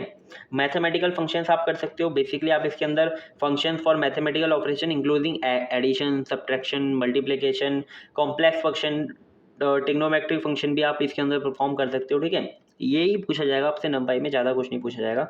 एरे ऑपरेशन कर सकते हो, जैसे कि आप उसके अंदर एरेज के अंदर एडिशन कर सकते हो, मल्टीप्लिकेशन कर सकते हो, मैथमेटिकल ऑपरेशन बहुत सारे एरेज के अंदर जितने भी होते हैं सब कर सकते हो, ठीक है। अब देखते हैं लीनियर अलजेब्रा भी इसके अंदर कर सकते हो। बेसिकली आप इसके अंदर डॉट प्रोडक्ट कर सकते हो, मैट्रिक्स मल्टीप्लिकेशन कर सकते हो, आइगन वैल्यू डिकम्पोजिशन कर सकते हो, ठीक है। रैंडम नंबर जनरेशन, अगर आपको कोई रैंडम नंबर जनरेट करना है तो आप वो भी कर सकते हो। एरे मैनिपुलेशन कर सकते हो, बेसिकली एरेज को आप रीशेपिंग कर सकते हो। अगर आपकी 3D एरे आप उसे 1D एरे में कन्वर्ट करना चाहते हो, या फिर 1D एरे आप उसे 3D एरे में कन्वर्ट करना चाहते हो, है ना, तो आप वो भी कर सकते हो। स्लाइसिंग कर सकते हो, है ना, अगर आपकी बड़ी एरे है उसके अंदर से आपको छोटा पार्ट निकालना है वो कर सकते हो। एग्रीगेटिंग कर सकते हो डेटा के ऊपर, ठीक है, मैनिपुलेशन बेसिकली कर सकते हो डेटा के ऊपर, है ना। अब देखते हैं क्या एग्जाम्पल। अब देखो नमपाई हमने पूरा देख लिया, अब इसको कोड से भी तो समझना पड़ेगा कि हम उसे यूज़ कैसे करेंगे, या उसके फीचर्स तो देख लिए। अब देखो मैंने ना एक पूरा एक ले रखा है कोड जिसके अंदर आपके सारे जो नमपाई के बेसिकली मेन ऑपरेशन है वो आप देख सकते हो, ठीक है। इसके अंदर आपने करा ली सबसे पहले क्या, नमपाई को इम्पोर्ट एज एनपी, जहाँ पर भी आप एनपी लिखोगे आप नमपाई को यूज़ करा रहे होगे, ठीक है। अब आपने क्या किया, आपने एक एरे बनाया, किसका यूज़ करके, एनपी का यूज़ करके। ये आपने एरे बनाई है 1D एरे, 1 2 3 4 5 डेटा इसके अंदर है, ठीक है, 1D एरे। फिर आपने क्या किया, आपने इसके ऊपर क्या बोलते हैं, परफॉर्म करेंगे आप इसके अंदर ऑपरेशन। सबसे पहले आपने इसको है ना प्रिंट करा लिया आपने एरे को, तो आपने एरे को प्रिंट कराया तो ये आपकी क्या हुई, एरे प्रिंट हो गई, ठीक है। फिर आपने इसका मीन निकाला, बेसिकली एवरेज निकाला, ठीक है, एरे का। तो देखो इन सबको प्लस करोगे तो आएगा क्या, आपका आ सकता है 15, और आपने 15 को किससे डिवाइड कर दिया, 5 से, तो आंसर क्या आ गया, 3 आ गया। तो आपने इसका क्या निकाल लिया, मीन निकाल लिया, ठीक है। फिर आपने इसका सम किया, तो आपने सम और ब्रैकेट के अंदर एरे डाल दिया, तो आपका सम हो गया 15, ठीक है। फिर आपने क्या किया, आपने एक मैट्रिक्स क्रिएट करी, ठीक है। अब आपने 2D एरे आप क्रिएट करे हो, ठीक है। ये देखो आपने मैट्रिक्स क्रिएट करी है, इसके अंदर आपने np.array लिखा, और इसके अंदर देखो आपने एक ब्रेसेस लगाए और आपने एक वो डिफाइन कर दी, है ना, और आपने दूसरा ब्रेसेस लगाया, आपने डिफाइन कर दी, क्योंकि 2D एरे बन जाएगा। अगर आपने ऐसे ही आपने एक और डिफाइन कर दी ना तो आपका 3D एरे बन जाएगा, ठीक है। ऐसे आप मतलब 2D एरे बना सकते हो, ठीक है। आई होप समझ में आ गया होगा। फिर आपने इस एरे को सबसे पहले क्या करा, प्रिंट करा लिया, तो देखो आपका एरे जो है वो प्रिंट हो गया, ठीक है, 2D एरे प्रिंट हो गया। फिर आपने क्या किया, फिर आपने क्या किया है, ट्रांसपोज किया। इसका ट्रांसपोज बेसिकली पता है ना कि कॉलम रो में चले जाओ, रो कॉलम में आ जाओ, ठीक है। तो देखो 1 2 3 4 5 6 हमारा जो मैट्रिक्स था, लेकिन अगर आपने इसका ट्रांसपोज कर दिया तो क्या हो गया, 1 4 ऐसे आ गए, 2 5 ऐसे आ गए, 3 6 ऐसे आ गए, ठीक है, ट्रांसपोज हो गया, इतना ईजी हो गया, ठीक है। फिर आपने इसका क्या कर दिया, एलिमेंट वाइज एडिशन कर दिया, ठीक है, कि मतलब आप क्या करो, हर एलिमेंट के अंदर जाके 10 को प्लस कर दो, ठीक है। मैट्रिक्स प्लस 10 लिख दिया तो क्या होगा, 1 + 10 क्या हो गया, 11 हो गया, 2 + 10 क्या हो गया, 12 हो गया। ऐसे ही आपने इसके अंदर परफॉर्म कर लिए ऑपरेशन। वैसे बहुत सारे ऑपरेशन होते हैं इसके अंदर, है ना, बहुत सारे, मतलब कि सच में मैट्रिक्स के अगर आप इतने सारे ऑपरेशन होते हैं वो आप इसके अंदर परफॉर्म कर सकते हो। मैंने आपको बेसिक एग्जांपल बता दिया, ठीक है। अब देखते हैं पेंडास। पेंडास क्या होते हैं हमारे, pandas is a powerful data manipulation and analysis library for Python. Basically data को अगर आपको मैनिपुलेट करना है या एनालाइज करना है तो आप पाइथन लाइब्रेरी पेंडास का यूज़ करते हो, ठीक है। It provide data structure like data frames and series that make it easy to handle and analyze large data set। Basically अगर अभी हम देखेंगे आगे, डेटा स्ट्रक्चर ये आपको दो प्रोवाइड कराता है, सीरीज एंड डेटा फ्रेम्स, ठीक है। जिनकी हेल्प से आप इजीली किसी भी लार्ज डेटा सेट को क्या कर सकते हो, हैंडल कर सकते हो और एनालाइज कर सकते हो, ठीक है। Pandas is specially useful for working with tabular data and provide a variety of function to clean, transfer and analyse it, ठीक है। अभी देखो बहुत अच्छे समझेंगे, अगर आपको पेंडास को है ना किसी मतलब बेसिकली अगर आप टेबल्स पे यूज़ करोगे तो काफ़ी अच्छे से आप उसे यूज़ कर पाओगे। जैसे कि आपके एक्सेल के अंदर बहुत सारी टेबल्स होती है ना, तो उन्हें वो बहुत अच्छे से एनालाइज कर सकता है, ठीक है, क्या, पेंडास लाइब्रेरी। तो देखते हैं चलो पेंडास को भी। तो यहाँ पे आपको जब भी पेंडास को अगर आपको यूज़ करना है तो आपको सबसे पहले इंपोर्ट कराना पड़ेगा, ठीक है। तो ये हमेशा स्टेप याद रखना, कभी भी आप पेंडास को यूज़ कर रहे हो तो आपको इंपोर्ट कराना ही पड़ेगा, ठीक है। फिर आपने क्या लिखा, इसके आपने देखोगे क्या, कोर फीचर्स ऑफ पेंडास, ठीक है। ये बेसिकली पूछ लेते हैं आपके एग्जाम में, सेमेस्टर एग्जाम में यही क्वेश्चन होगा कि define core features of pandas या फिर define pandas and its core feature, ठीक है। तो सबसे पहले हम देखते हैं डेटा स्ट्रक्चर। बेसिकली दो डेटा स्ट्रक्चर प्रोवाइड कराता है। पहला होता है आपका सीरीज, बेसिकली आपका एक एरे होता है 1 डायमेंशनल लेबल, ठीक है। बेसिकली लेबल्ड होता है, उसका नाम होते हैं, और वो किसी भी टाइप के डेटा टाइप के डेटा को क्या कर सकता है, होल्ड कर सकता है, ठीक है। और डेटा फ्रेम्स की प्रोवाइड कराता है, वो होती है हमारी 2 dimensional label data structure with column of potentiality and different data types, ठीक है। उसके पास ये पोटेंशियल होता है कि वो अलग अलग टाइप के डेटा टाइप्स को क्या कर सके, स्टोर कर सके, ठीक है। तो आई होप ये चीज़ें आपको समझ में आ गई होगी। बेसिकली ये याद रखना, सीरीज हमारा एक 1 डायमेंशनल लेबल्ड एरे होता है, और डेटा फ्रेम हमारा 2 डायमेंशनल लेबल्ड डेटा, लेबल्ड कुछ नहीं, उसका एक नाम होता है, ठीक है। अब देखते हैं क्या क्रिएटिंग डेटा स्ट्रक्चर, आप डेटा स्ट्रक्चर को बनाओगे कैसे। तो देखो आपको अगर सीरीज बनानी है तो आपको लिखना है बेसिकली सबसे पहले तो इंपोर्ट करा लेना है, फिर आपने लिखना है एस इज इक्वल टू, ये वेरिएबल के अंदर हम स्टोर करेंगे पीडी डॉट सीरीज। आपने देखो यहाँ पर ना इंपोर्ट करा है एस पीडी, यानी कि आप यहाँ पर भी पीडी लिखोगे तो आप वहाँ पर पांडास को यूज़ कर रहे हो, ठीक है। तो आपने कहा पीडी डॉट सीरीज और आपने यहाँ पे क्या लिख दिया, यहाँ पे जो भी आपका डेटा था वो आपने डिफाइन कर दिया, आपने ये लेबल डिफाइन कर दी, ठीक है। ये जो नाम है ना, ये लेबल आपने डिफाइन कर दी कि आपका जो नाम है वो नंबर्स रहने वाला है और आपने ये लेबल डिफाइन कर दी, ठीक है। और आपने प्रिंट कराने को बोला। अब आप प्रिंट कराओगे ना तो देखो यहाँ पर ना आपको एक इंडेक्स भी मिलेगा जिससे कि आप इसे एक्सेस कर सकते हो, ठीक है। यहाँ पे 0 से इंडेक्स आपका स्टार्ट होगा, जैसे कि आपका एरे में इंडेक्स इसका स्टार्ट होता है ना, वैसे ही आपका 0 से जो इंडेक्स है वो स्टार्ट होगा, ठीक है। और आपका डेटा क्या था 1 2 3 4 5 है ना डेटा था, और जो नाम है आपका क्या है नंबर्स, और डेटा टाइप क्या है इसका इंटीजर 64, ठीक है। आई होप ये सीरीज आपको समझ में आ गई। अब आप डेटा फ्रेम्स कैसे क्रिएट करते हो, टू टाइप है। तो आपको कैसे करना है, डेटा फ्रेम आपने ब्रेसेस दिया, उसके अंदर आपने पहले नाम दिया ए यानी कि लेबल दिया इसका, फिर आपने 1 2 3 डेटा दिया, फिर आपने लेबल दिया बी, फिर आपने इसका ये दिया क्या बोलते हैं डेटा, फिर आपने सी दिया, फिर आपने डेटा दिया, ठीक है। तो देखो यहाँ पर आपका जो आप इसे प्रिंट कराओगे ना तो कैसे प्रिंट हो रहा है, तो देखो यहाँ पर मैंने प्रिंट DF लिख रखा है ना, तो प्रिंट हो रहा है ये। तो प्रिंट कैसे हो रहा है, यहाँ पे पहले आपका इंडेक्सेस गिवन है 0 1 2, फिर आपका ABC नेम गिवन है, लेबल्ड गिवन है, फिर आपका जो डेटा है वो ऐसे गिवन है, ठीक है, रो वाइज। तो आई होप ये भी चीज़ आपको समझ में आ गई होंगी, ठीक है। तो ये जो है हमारा पूरा A है, ये जो है आपका पूरा B है ना, ये आपका ऐसे आप प्रिंट करा सकते हो और डेटा फ्रेम्स और सीरीज को बना सकते हो, ठीक है।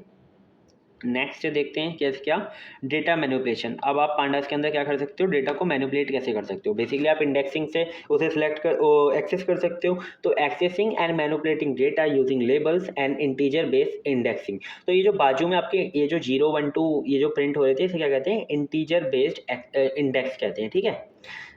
तो देखो indexing and selection using labels location, ठीक है। आप लोकेशन का यूज़ करके है ना, लोकेशन LOC का यूज़ करके क्या कर सकते हो, उसे एक्सेस कर सकते हो डेटा को। तो आपने यहाँ पे डेटा फ्रेम बना रखा है एक, ठीक है। अब आपको ना इसमें से क्या करना है, आपको 0 एंड 1 आपने दे दिया, यानी कि जो आपका 0 पर एलिमेंट है और 1 के अंदर है, ठीक है। बेसिकली ये जो आपका 0 पर एलिमेंट है और 1 के अंदर है, ठीक है। तो कौन सा है, 0 पर एलिमेंट है और 1 के अंदर है, तो वो कौन सा है 1 है, ठीक है। तो यहाँ पर क्या प्रिंट हो जाएगा, 1 प्रिंट हो जाएगा, ठीक है। नेक्स्ट देखते हैं सिलेक्टिंग मल्टीपल कॉलम्स। अगर आप मल्टीपल कॉलम्स को सिलेक्ट कर रहे हो तो आपने डायरेक्टली लिख दिया A and C, तो आपका A and C पूरा का पूरा प्रिंट हो गया, ठीक है। अब अगर आप क्या कर रहे हो, सिलेक्ट कर रहे हो रेंजेस को, यानी कि यहाँ से लेकर यहाँ तक, तो आपने देखो यहाँ पर रेंज दे रखा है 1 से लेकर 3 तक, यानी कि आपका जो 1 से लेकर 3 तक डेटा होगा ना वही प्रिंट होगा, ठीक है। यहाँ पर जो हमारा डेटा ले रखा है हमने जो ये वाला है ना यही ले रखा है, ठीक है। तो देखो 1 से लेकर 3 तक जो भी डेटा है, यानी कि देखो 0 वाला डेटा प्रिंट नहीं हो रहा, 0 पे क्या है आपका, 0 पर डेटा आ रहा होगा क्या, 0 पर डेटा आ रहा होगा हमारा 1AN 4.4 है ना, 1AN 4.5, ठीक है। ये डेटा आपका प्रिंट नहीं हो रहा, लेकिन जो आपका डेटा 1 2 3 पर आ रहा है वो आपका प्रिंट हो रहा है, ठीक है। तो आपने यहाँ पे लोकेशन, यहाँ से आप मतलब रेंज भी डिफाइन कर सकते हो आपको कितना डेटा प्रिंट कराना है, ठीक है। ये भी चीज़ आपको समझ में आ गई होगी। देखते हैं नेक्स्ट मेथड फॉर फिल्टरिंग। अगर आपको कोई डेटा फिल्टर करना है किसी कंडीशन के ऊपर तो आप ऐसे कर सकते हो। तो आपको क्या लिखना है, यहाँ पे फिल्टर आपने एक वेरिएबल डिफाइन किया, यहाँ पे DF लिखना है, DF। और DF के अंदर आपने क्या किया है, यहाँ पे जो DF के अंदर A है, ठीक है, उससे उससे वो अगर 2 से बड़ा है किसी भी, मतलब आपके पूरे डेटा के अंदर, पूरा आपका डेटा का नाम क्या था, देखो यहाँ पर आपके पूरे डेटा का नाम क्या था, DF, ठीक है। अगर DF के अंदर उसकी वैल्यू A की वैल्यू अगर 2 से बड़ी है, ठीक है। अगर आपका जो पूरा डेटा है उसके अंदर जो A रो है ना, A रो, उसके A रो के अंदर अगर उसकी वैल्यू 2 से बड़ी है, ठीक है। जैसे कि हमारा A रो के अंदर कौन कौन सा डेटा था, 1 2 3 एंड 4, ठीक है। यहाँ पे देख सकते हो आप A रो के अंदर कौन सा डेटा है, ये देखो 1 2 3 एंड 4। यहाँ पे ये बोला है DF के अंदर A के अंदर अगर कोई डेटा 2 से बड़ा है तो वही प्रिंट कराओ। तो देखो 3 एंड 4 ही बड़ा है, तो 3 एंड 4 में और भी चीज़ें आती हैं, जैसे कि ये देखो ये आपने क्या करा रखा है, 3 एंड 4 ही बड़ा है ना, तो देखो यहाँ पर 3 एंड 4 ही प्रिंट हो रहा है। और C और D में भी जो A और B था वो प्रिंट नहीं हो रहा, और जो 4.5 था और 5.5 था वो भी प्रिंट नहीं हो रहा। थोड़ा सा समझो, लॉजिक समझ में आ जाएगा, ठीक है, अगर आपको नहीं समझ में आ रहा, ठीक है।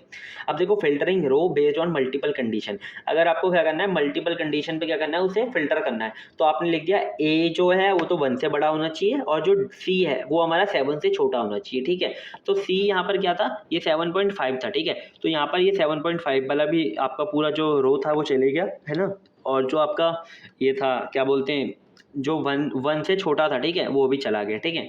तो 1 से छोटा वाला चले गया और 7 से बड़ा वाला चले गया और ये जो हमारा डेटा है फ़िल्टर होकर आ गया, ठीक है। ऐसे आप मतलब मैनिपुलेशन कर सकते हो डेटा की, है ना। अब देखते हैं डेटा क्लीनिंग।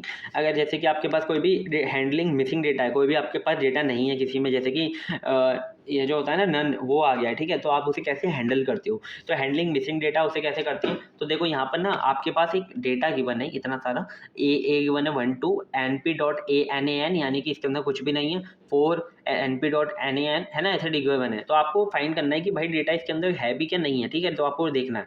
तो आपने क्या लिखोगे आप, df dot is N A, ठीक है, आपको देखना है कि डेटा है कि नहीं उसके अंदर, तो इज एन ए लिखोगे आप और यहाँ पर प्रिंट कराओगे इस पूरी की पूरी वैल्यू को। तो जब आप प्रिंट कराओगे ना तो आपको ऐसे प्रिंट होगा false true false true false true, और जो भी आपका ट्रू होगा ना तो वहाँ पर डेटा क्या होगा, मिस होगा, यानी कि उसके अंदर डेटा नहीं होगा, NaN होगा, ठीक है। तो देखो यहाँ पर 1 2 के अंदर तो डेटा है, तो 1 और 2 के अंदर तो डेटा है, लेकिन आपका जो ये जो थर्ड वाला है ना, सॉरी ये वाला नहीं है, ये वाला, ठीक है, 1 और 2 के अंदर तो डेटा है लेकिन थर्ड वाले में नहीं है, तो यहाँ पे ट्रू आ गया, ठीक है। ऐसे ही आप अगर बी के अंदर देखोगे तो पहले के अंदर डेटा नहीं है, तो बी के अंदर पहले के अंदर डेटा नहीं है, सी के अंदर सेकंड के अंदर डेटा नहीं है, तो सेकंड के अंदर डेटा नहीं है, ठीक है। यहाँ पे ट्रू डिफाइन कर दिया सेकंड के अंदर। तो देखो इज ना, यानी कि क्या उसके अंदर एन डेटा नहीं है, तो हाँ भाई डेटा नहीं है, तो आप ऐसे मिसिंग डेटा देख सकते हो। अगर आपको मिसिंग डेटा को किसी और डेटा से फिल करना है तो आपको डायरेक्टली लिखना है क्या, df डॉट फिल ना, ठीक है, फिल ना, तो आपको लिखना है 0।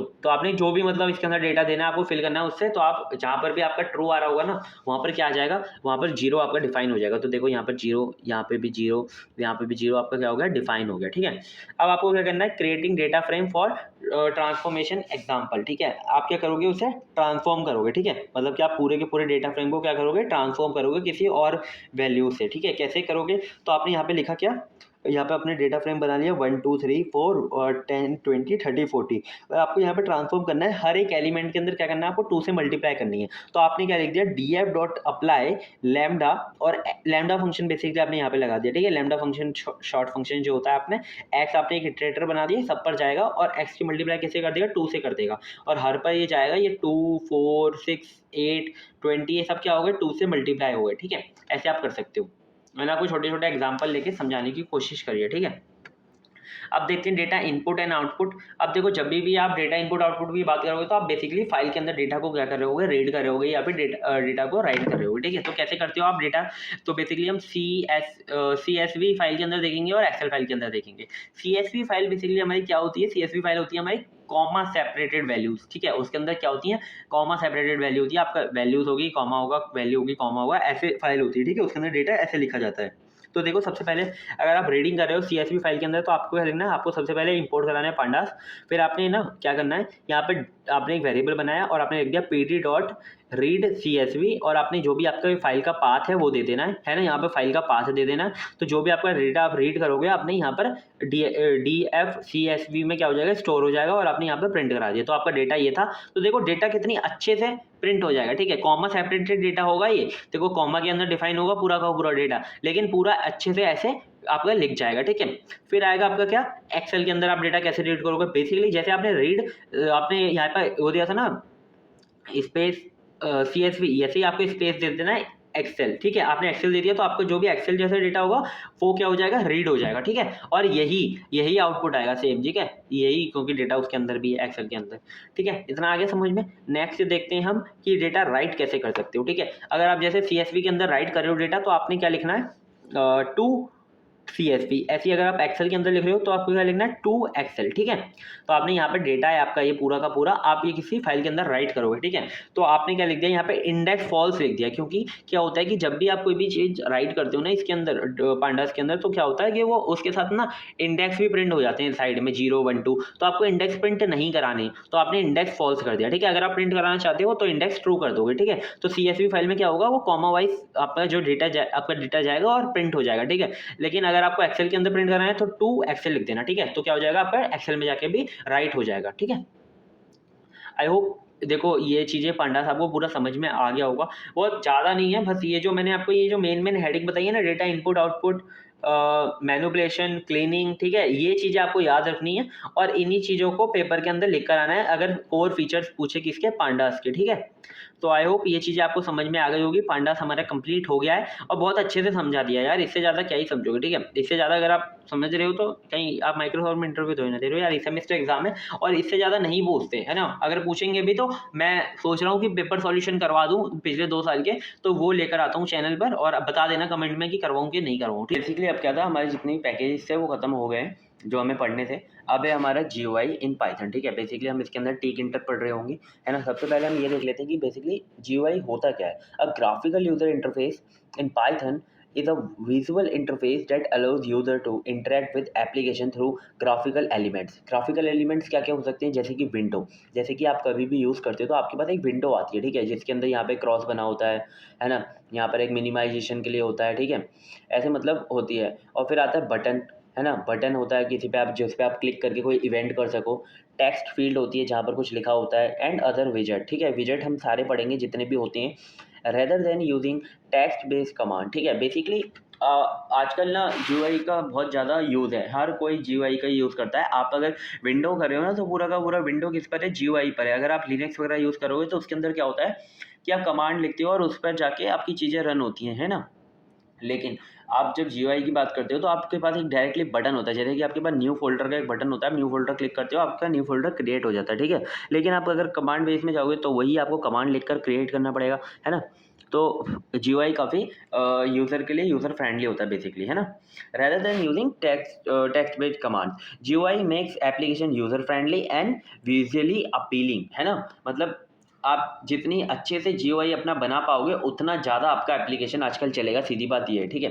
Python offers libraries to create GUI। Python बहुत सारी लाइब्रेरीज आपको ऑफर करता है कि आप डायरेक्टली उससे क्या बना सकते हो, GUI बना सकते हो, आपको कुछ भी ज़्यादा लिखने की जरूरत नहीं होती, ठीक है।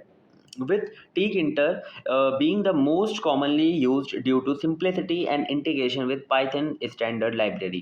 बेसिकली tkinter सबसे ज़्यादा मोस्टली यूज होता है क्योंकि वो काफ़ी सिंपल है और उसे इंटीग्रेशन करने में भी ज़्यादा दिक्कत नहीं आती, ठीक है। अदर पॉपुलर GUI फ्रेमवर्क कौन कौन से, PyQt है, Kiwi है, WX Python है, ये भी कुछ ऐसे GUI लाइब्रेरीज क्या बोलते हैं, लाइब्रेरीज हैं जिनको आप यूज़ करते हो अपने पाइथन के अंदर, ठीक है, पाइथन प्रोग्रामिंग के अंदर। लेकिन सबसे ज़्यादा किसका यूज़ करते हो, tkinter का, और इसीलिए tkinter हमारे सिलेबस में भी है जिसे हम अभी पढ़ेंगे, ठीक है। बहुत अच्छे से पढ़ाऊंगा, बिल्कुल चिंता मत करो।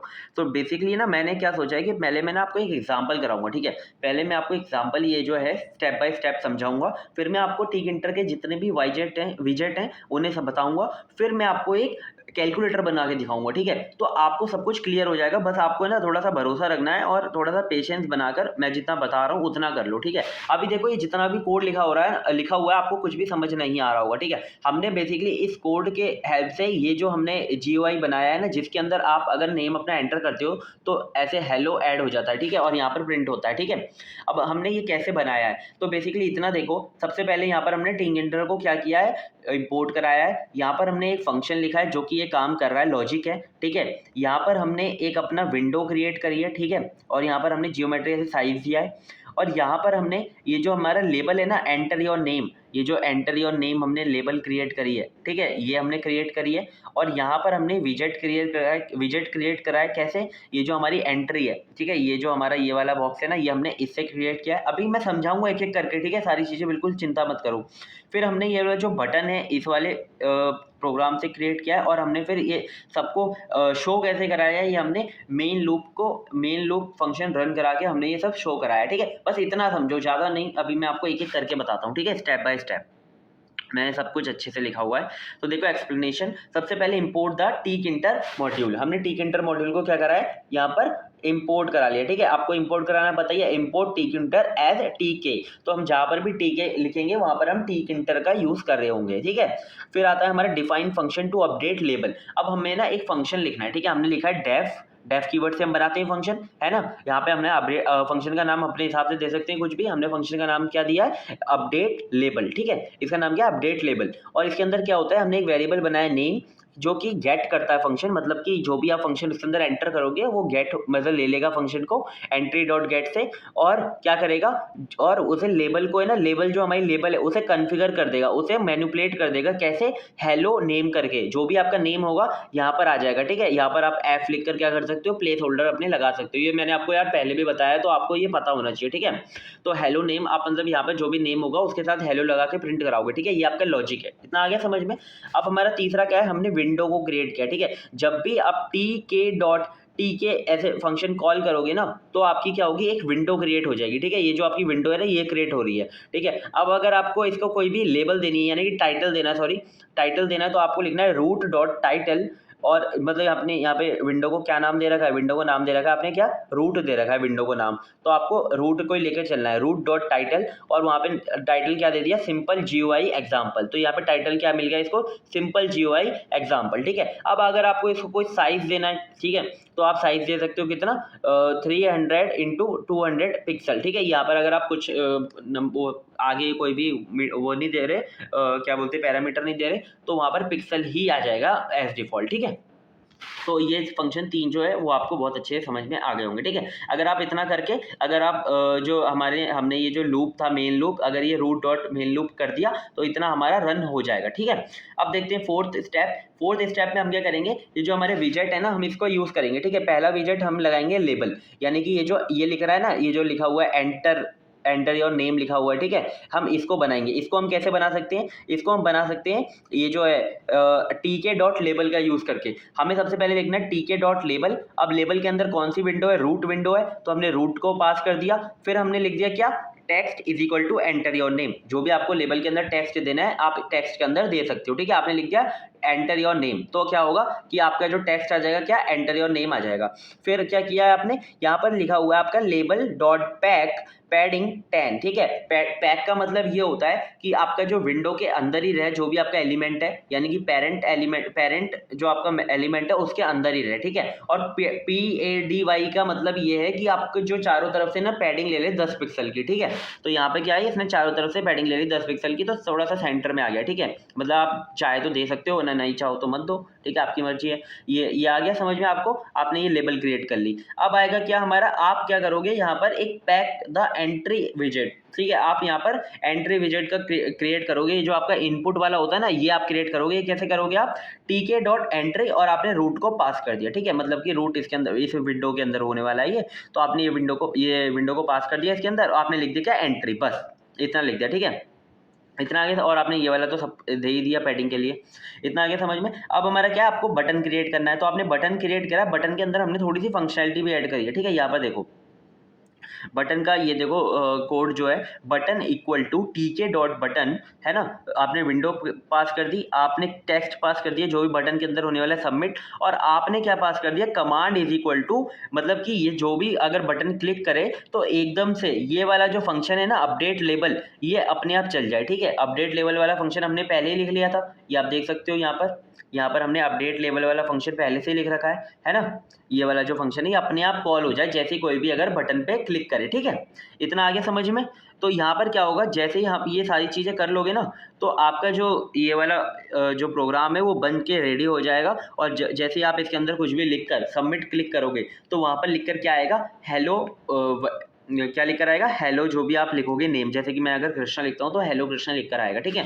तो ये चीज़ अगर आपको समझ में आ गई है, ठीक है, इतना आ गया समझ में। तो इतना होने के बाद आपको रन तो करना ही पड़ेगा। यहाँ पे मैंने लिख दिया है रन। अगर आप रन लूप, ये जो मेन लूप है इसे चला देते हो, रूट डॉट मेन लूप, यानी कि आप इसे रन कर रहे हो, तो इससे क्या होगा कि आपका GUI यहाँ पे पूरा क्लियर बन चुका है। एक एग्जाम्पल मैंने आपको बता दिया, ठीक है।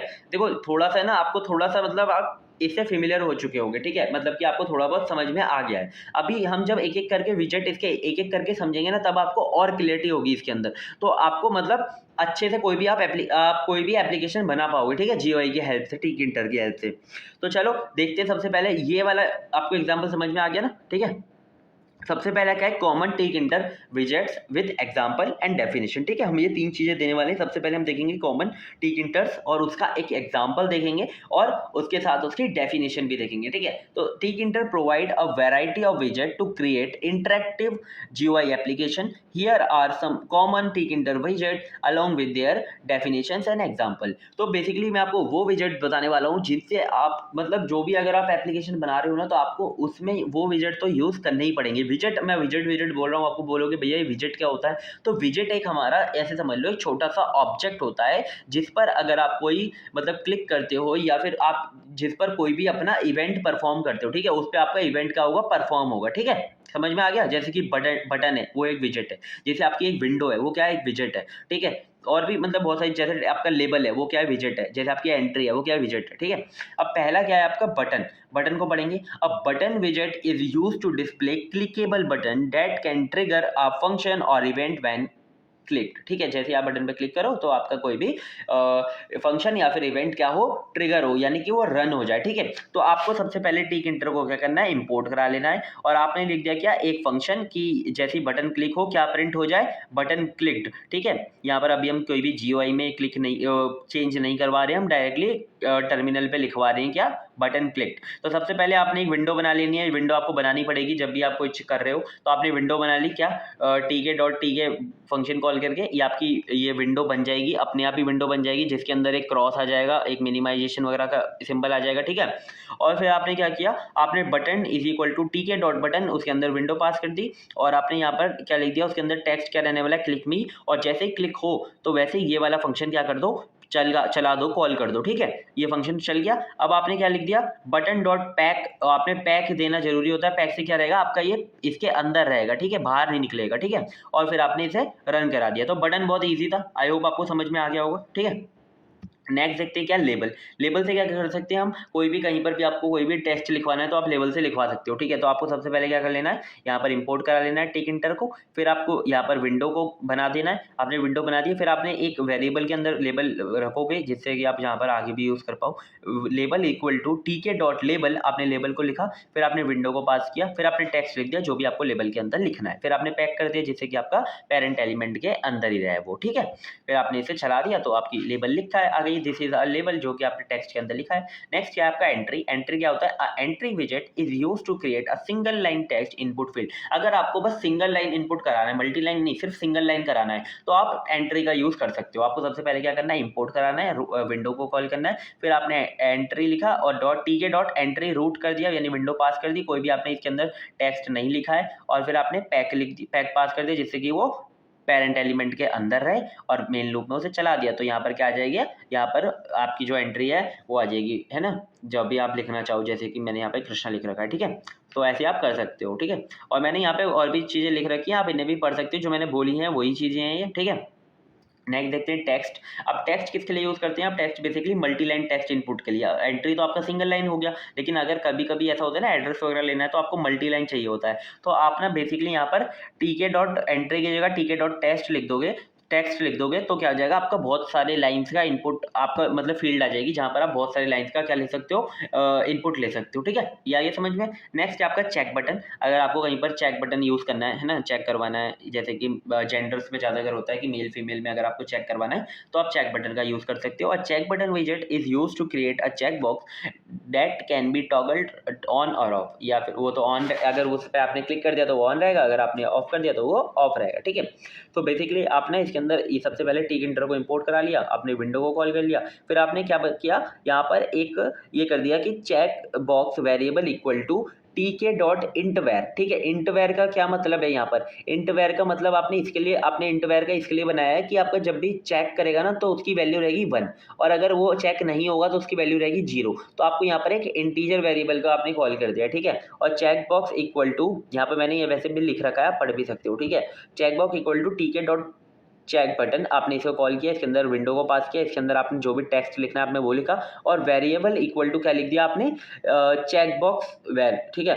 बेसिकली आपका जो भी वेरिएबल है उसकी वैल्यू मतलब चेक बॉक्स से मैप हो जाए, और जो भी अगर इसके अंदर 1 है तो वो यहाँ पर आपको 1 मिल जाए, अगर आपकी उसकी वैल्यू 0 है तो आपको चेक बॉक्स वेर के अंदर 0 मिल जाए, ठीक है। या आपको समझ में आ गया। बेसिकली आपको कहीं पर भी अगर यूज़ करना है इस चेक बॉक्स को लेकर, जैसे कि आपको इफ एल्स कंडीशन वगैरह लगानी है इसको लेकर के, अगर किसी का चेक है तो ये प्रिंट करा होगा, चेक नहीं है तो आप यहाँ पर है ना वैल्यू को स्टोर करा लेते हो। अगर वो 0 है तो उसने मतलब चेक नहीं किया है, अगर वो 1 है तो उसका मतलब चेक किया है। जैसे कि यहाँ पर अगर चेक है तो इसकी वैल्यू क्या हो जाएगी, इसकी वैल्यू हो जाएगी 1, अगर ये चेक नहीं है तो इसकी वैल्यू हो जाएगी 0, ठीक है। आ गया होगा आपको समझ में।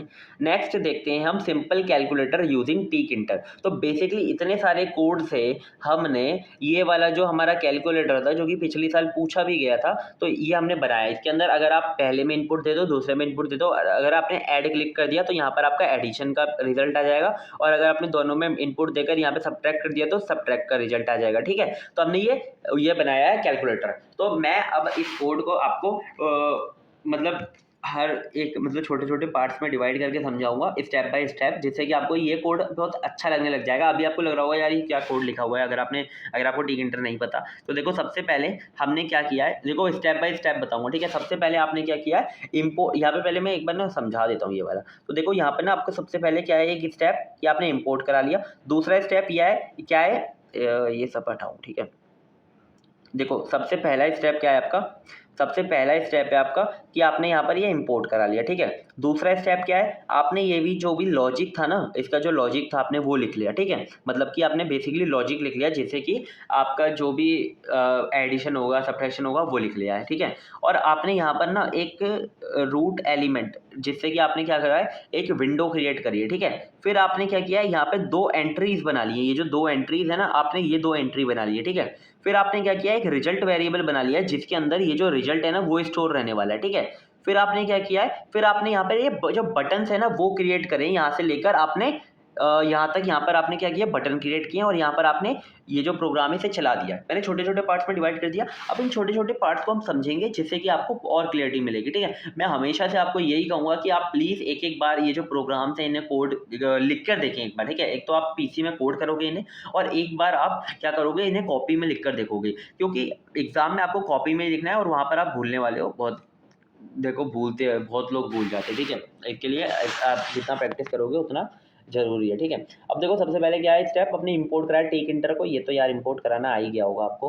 अब डिफाइन करे आपने क्या, फंक्शन। तो फंक्शन को कैसे डिफाइन किया है, अब function retrieve the value from entry 1 and entry 2। यहाँ पर देख रहे हो, यहाँ पर जो फंक्शन है वो दोनों जो वैल्यू है ना, दोनों जो एंट्री है, एंट्री 1 एंड एंट्री 2, दोनों से क्या कर रही है, जो भी वैल्यू है उसे रिट्रीव कर रही है और उसे कन्वर्ट कर रही है किसमें, फ्लोट के अंदर, ठीक है। जो भी वैल्यू आ रही है उसे कन्वर्ट कर रही है फ्लोट के अंदर। यहाँ पर हम एक्सप्लिसिट टाइप कास्टिंग कर रहे हैं, ठीक है। मतलब कि जो भी आपकी वैल्यू आएगी उसे कन्वर्ट कर दो फ्लोट के अंदर, और फिर क्या कर दो, रिजल्ट डॉट टेस्ट, और मतलब उसे सेट कर दो किसके अंदर, रिजल्ट के अंदर।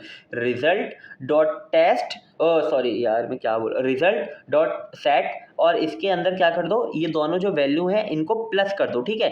यहाँ पर जैसे आपने यहाँ पे प्लस किया है वैसे आपने यहाँ पे सब्ट्रैक्ट किया, यहाँ पर आपने मल्टीप्लाई किया और यहाँ पर आपने डिवाइड किया, ठीक है। बहुत ईजी है, देख रहे हो। मतलब आपने सबसे पहले गेट मेथड को कॉल करके क्या किया, उस एंट्री से वैल्यू को लिया, फिर आपने क्या कर दिया, उसे कन्वर्ट कर दिया डेटा टाइप फ्लोट के अंदर, फिर आपने सेट कर दिया रिजल्ट को, ठीक है।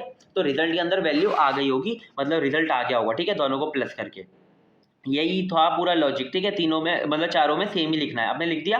अब आप क्या करोगे, अब आप अपनी मेन विंडो को क्रिएट करोगे। मेन विंडो को क्रिएट आपने कर दिया टीके डॉट टीके करके, और आपने उसका टाइटल दे दिया क्या, सिंपल कैलकुलेटर, बहुत सिंपल सा कैलकुलेटर, ठीक है।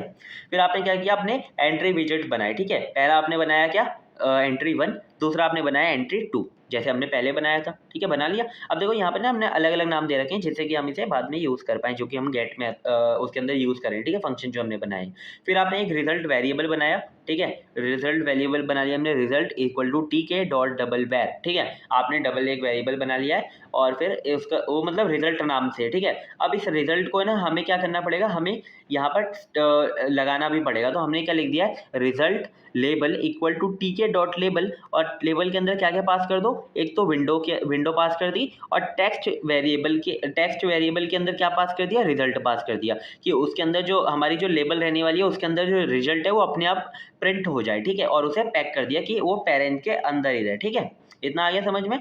नेक्स्ट देखते हैं क्रिएट बटन्स। अब हम बटन्स को क्रिएट करेंगे, तो बटन्स का क्रिएट करना तो बहुत ईजी है। आपने सबसे पहले विंडो पास कर दी बटन के अंदर, फिर आपने टेक्स्ट पास कर दिया जो भी लिखना है, और जैसे ही बटन को कोई भी क्लिक करे तो ये वाला जो ऐड फंक्शन है वो अपने आप ट्रिगर हो जाए, ठीक है। और पैक को हमेशा ही कॉल करना है जब भी आप वाइजेट बना रहे हो कि वो पेरेंट्स के अंदर रहे, ठीक है, विंडो के अंदर रहे, ठीक है। अब ये हमारा सब्ट्रैक्ट वाला भी सेम है, मल्टीप्लाई वाला भी सेम है, और डिवाइड वाला भी सेम है, और फिर आपने मेन लूप को कॉल कर दिया जिससे कि आपका फंक्शन चल जाएगा। आई होप बहुत इजीली मैंने आपको सब चीज़ें बता दी हैं, ठीक है। अब देखो, अब ये वाला कोड देखो आप, अब ये वाला कोड देखो, बहुत ईजी लग रहा होगा आपको। देखो यहाँ पर आपने सारे फंक्शंस लिख दिए हैं, यहाँ पर आपने विंडो बनाया है, यहाँ पर आपने एंट्रीज बनाई हैं, यहाँ पर आपने रिजल्ट वेरिएबल बनाया जो कि लेबल के साथ आपने लिंक कर दिया है, और यहाँ पर आपने बटन्स बनाए हैं सारे, और यहाँ पर आपने मेन लूप को क्या कर दिया, कॉल कर दिया, जिससे कि आपका ये जो रन हो जाए, ठीक है। तो यार बहुत ईजी हो गया कैलकुलेटर। पिछली बार सच में एग्ज़ाम थोड़ा सा हार्ड हो गया था, लेकिन अब मैं आपको जो यूनिट 5 में नहीं करवा पाया था पिछले सेमेस्टर, क्योंकि है ना मैं रह गया था, लेकिन अब मैंने आपको करा दिए, तो 5th यूनिट में से भी आपका एक भी क्वेश्चन नहीं छूटेगा, ठीक है, चिंता मत करना। तो बेसिकली यहाँ पर आप पढ़ेंगे क्या, Python programming with IDE. IDE basically हमारी क्या होती है, इंटीग्रेटेड डेवलपमेंट एनवायरनमेंट, ठीक है। तो बेसिकली हमारा जो चैप्टर था 3 पार्ट्स में डिवाइड था। पहला था हमारा क्या, पैकेजेस, फिर थे हमारे टिक मतलब जीयूआई प्रोग्रामिंग, और फिर थे हमारी आईडीई, ठीक है। तो अब हम देखेंगे कि पाइथन में और पाइथन को हम आईडीई में यूज़ करते हैं तो हमारे क्या क्या फ़ायदे हैं, ठीक है। तो देखो सबसे पहले आईडीई को समझते हैं। आईडीई हमारी, जैसे कि आपने वीएस कोड चलाया है ना, वीएस कोड एक हमारी आईडीई है, पाइचार्म है ना एक हमारी आईडीई है, ठीक है।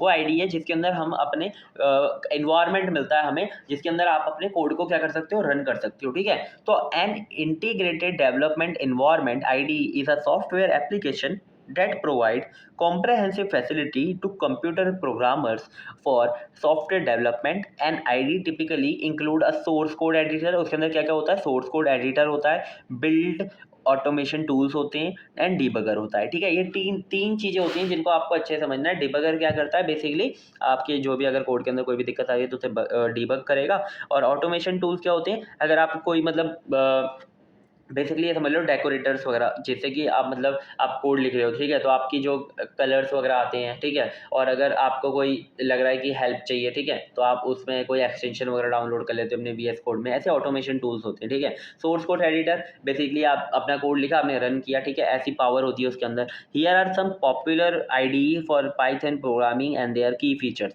तो बेसिकली आपसे प्रोग्राम में क्वेश्चन यही आने वाला है पेपर में कि define ID and examples of their, या फिर डिफाइन 3 आईडीज, है ना, विच सपोर्ट पाइथन। तो यहाँ पर बेसिकली हमारा पाइथन है तो उसके अंदर यही पूछेगा कि जो पाइथन को सपोर्ट करती हैं तो मैक्सिममली करती हैं। तो देखो सबसे पहला है हमारा पाइचम, जो कि डेडिकेटली पाइथन के लिए है, ज़्यादातर यही लोग यूज़ करते हैं। डेवलप बाय जेट ब्रेन्स ने इनको डेवलप किया था, और जेट ब्रेन डेवलप करती है इसको, ठीक है। और क्या है हमारा PyCharm is a powerful and widely use IDE, बहुत powerful and widely use Python के लिए है। And it comes in 2 version, ठीक है, एक तो आता है कम्युनिटी वर्जन, एक आता है प्रोफेशनल वर्जन जो पेड होता है और फ्री होता है, ठीक है। ज़्यादातर आईडी और जितने भी मतलब आपके डेवलपमेंट सॉफ्टवेयर होते हैं वो ज़्यादातर 2 ही वर्जन में आते हैं। आपके कम्युनिटी होता है और जो कि फ्री होता है, जो सबके लिए होता है, और जो प्रोफेशनल होता है वो पेड होता है, ठीक है। पहला इसके कुछ हमारे की फीचर्स हैं जो मैंने लिख दिए हैं, जो आप पेपर में लिख सकते हो। इंटेलिजेंट कोड एडिटर है, बहुत इंटेलिजेंट है क्योंकि आपका कोड कंप्लीशन वगैरह भी कर देता है अगर आपका कुछ रह जाता है। डीबगिंग एंड टेस्टिंग भी हो सकती है इसके अंदर। वर्जन कंट्रोल्स भी हैं, ठीक है, बेसिकली गिट को सपोर्ट करता है, ठीक है। वर्जन कंट्रोल क्या होता है, अगर आप कोई चेंजेस करते हो और आप गिटहब पे अपलोड करते हो तो वही सब आता है वर्जन कंट्रोल के अंदर, ठीक है। वेब डेवलपमेंट को भी सपोर्ट करता है, जैसे कि जेंगो हो गया, फ्लैक्स हो गया। अदर वेब फ्रेमवर्क्स को भी सपोर्ट करता है, जैसे कि जेंगो होता है ना, जेंगो बेसिकली जेंगो जो फ्लैक्स हैं वो दोनों के दोनों पाइथन बेस्ड ही हैं, ठीक है। तो इन दोनों को तो सपोर्ट करेगा ही क्योंकि ये पाइथन को कर रहा है, ठीक है। अब देखते हैं नेक्स्ट हमारा विजुअल स्टूडियो कोड, जो कि मेरा फेवरेट है और ये सबसे अच्छा ये विजुअल स्टूडियो कोड, आप इसे यूज़ कर सकते हो। Light weight open source code editor, और ज़्यादातर ये लैंग्वेज को सपोर्ट करता है, ठीक है। डेवलप्ड बाय माइक्रोसॉफ्ट ने इसे डेवलप किया है with extensive Python support through extensions, ठीक है। आप मतलब इसे एक्सटेंशन के थ्रू पाइथन को इसके अंदर यूज़ कर सकते हो। बेसिकली बिल्कुल पाइथन के लिए नहीं है, लेकिन ये बहुत सारी लैंग्वेजेस के लिए है। तो आप मतलब एक एक्सटेंशन पाइथन का होता है इसके अंदर, तो आप उसे डाउनलोड करके पाइथन का यूज़ कर सकते हो इसके अंदर, ठीक है। एक्सटेंसिबल होता है, ये थोड़ा सा रिच इकोसिस्टम होता है ना। इसके अंदर बेसिकली बहुत सारे एक्सटेंशंस होते हैं, आपने अगर यूज़ किया तो आपको पता होगा, ज़्यादातर ये यूज़ करते हैं तो आप काफ़ी रिलेट कर पा रहे होंगे, ठीक है। इसके अंदर एक बिल्ट इन डिबगर भी होता है, ठीक है। और इसके अंदर जो टर्मिनल होता है ना, उसके अंदर इंटीग्रेटेड होता है, आपको अलग से टर्मिनल खोल के यूज़ नहीं करना पड़ता, आपको उसी के अंदर मिल जाता है, ठीक है, टर्मिनल को सब यूज़ करना, ठीक है। और इसके अंदर गिट का भी सपोर्ट है, मतलब टर्मिनल के अंदर ही आपको गिट बैश का एक सपोर्ट मिलेगा वहाँ पर, ठीक है। तो अगर आपको ये चीज़ें नहीं समझ आ रही तो ज़्यादा यार परेशान मत हो, और जितना आपको वीएस कोड के बारे में पता हो लिख देना, ठीक है, थोड़ा अच्छी बातें लिख देना। फिर आता है आपका स्पाइडर, है ना, an open source IDE specially designed for scientific computing and data analysis, ये और you often use for Anaconda distribution, ठीक है। इन सब के लिए ये यूज़ होता है विथ एनाकोडा डिस्ट्रीब्यूशन, ठीक है। एनाकोडा भी एक हमारी वही है आईडी है, ठीक है। और देखो इंटीग्रेटेड आई पाइथन कंसोल, इसके अंदर ये जो पाइथन शेल होती है, ठीक है।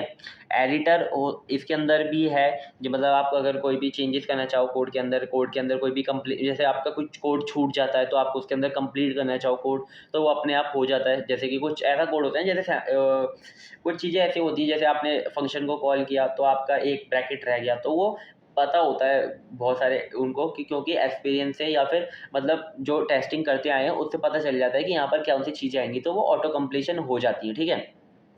डॉक्यूमेंटेशन व्यूअर, मतलब बेसिकली आप ना इसके अंदर बहुत अच्छा हेल्प सपोर्ट होता है। आप अगर स्पाइडर का यूज़ कर रहे हो, अगर आपको लगता है कि यहाँ पर यार ये समझ नहीं आ रही चीज़ें, तो आप वहाँ पर क्लिक करो तो आपको एक डॉक्यूमेंटेशन मिल जाएगी उसी टॉपिक पर, जिससे आप उसको समझ के उसको आप पढ़ के समझ सकते हो, ठीक है।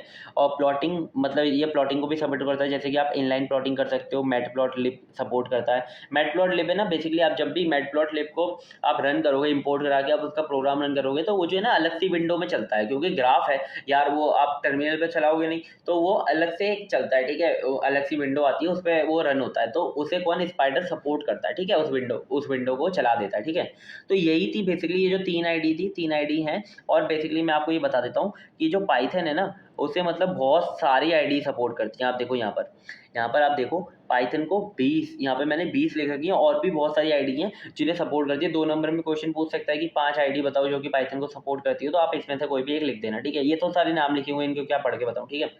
तो ये आईडी सपोर्ट करती हैं, और हमने सारी चीज़ें देख ली हैं, जितना भी मैंने आपको बताया था सिलेबस के अंदर सारी चीज़ें हो गई हैं, ठीक है। सो आपने अगर यहाँ तक वीडियो को देखा है, थैंक यू सो मच, और सारी चीज़ें क्लियर हो गई होंगी। बेसिकली मैंने क्या सोचा है ना, मैं पेपर सॉल्यूशन लाने वाला हूँ, ठीक है, पाइथन का।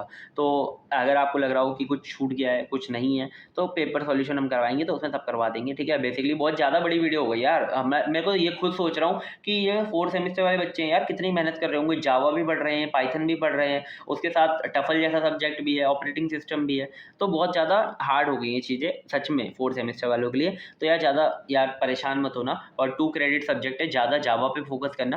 पाइथन को आप 3 यूनिट करके भी पास कर लोगे, ज़्यादा दिक्कत नहीं आएगी, ठीक है। मैं बता रहा हूँ आपको कि जावा पे ज़्यादा फोकस रखना, नया सब्जेक्ट है, एकदम नया सिलेबस चेंज हुआ है, क्योंकि पिछली बार भी जैसे ही पाइथन का सिलेबस चेंज हुआ था, तो यार पेपर बहुत हार्ड आया था, ठीक है। तो पेपर हार्ड आ सकता है जावा का, ठीक है, लेकिन पाइथन का मेरे हिसाब से यार इजी आना चाहिए पेपर, जितना मैं होप कर रहा हूँ, और होप इजी आए, आप सब पास हो जाओ आराम से, और बहुत अच्छे नंबर लाओ, ठीक है। जितना मैंने आपको बताया बस उतना कर लेना प्लीज़, बस एक एक बार कोड को लिख कर देख लेना, ठीक है। प्लीज़ मेरी आपसे ये रिक्वेस्ट है, प्लीज़ एक बार कोड को लिख कर देखना, क्योंकि आप बाद में ब्लेम करोगे, और आपको बाद में बहुत रिग्रेट होगा कि यार हमने एक बार कोड को लिख कर देख लेते ना, तो वहाँ पर कन्फ्यूज़न नहीं होती कि लिखना क्या था। वहाँ पर बहुत कन्फ्यूज़न होती है यार, यहाँ पे तो आईडी वगैरह में अपने आप चल जाता है ऑटो कंप्लीशन होके, लेकिन वहाँ पर बड़ी दिक्कत आती है, ठीक है। तो एक बार लिख कर देख लेना। और अगर आप चैनल पे नए हो तो please multi atoms and multi atom plus दोनों चैनल को सब्सक्राइब करो, क्योंकि दोनों चैनल बहुत बढ़िया चैनल है ना। आप दोनों पे ज्वाइन करके अपना पूरा अच्छे से बीटेक पूरा कंप्लीट कर सकते हो, इतने अच्छे से हमने पढ़ा रखा है। और अगर आपको नोट को परचेज करना है तो प्लीज़ टेलीग्राम चैनल को ज्वाइन करो, है ना। और all the best for your exams, and hard work करते रहो, और बहुत अच्छे से पढ़ते रहो, सब कुछ आराम से बढ़िया होगा, ठीक है। तो थैंक यू सो मच, मिलते हैं किसी नेक्स्ट वीडियो में, तब तक के लिए बाय बाय।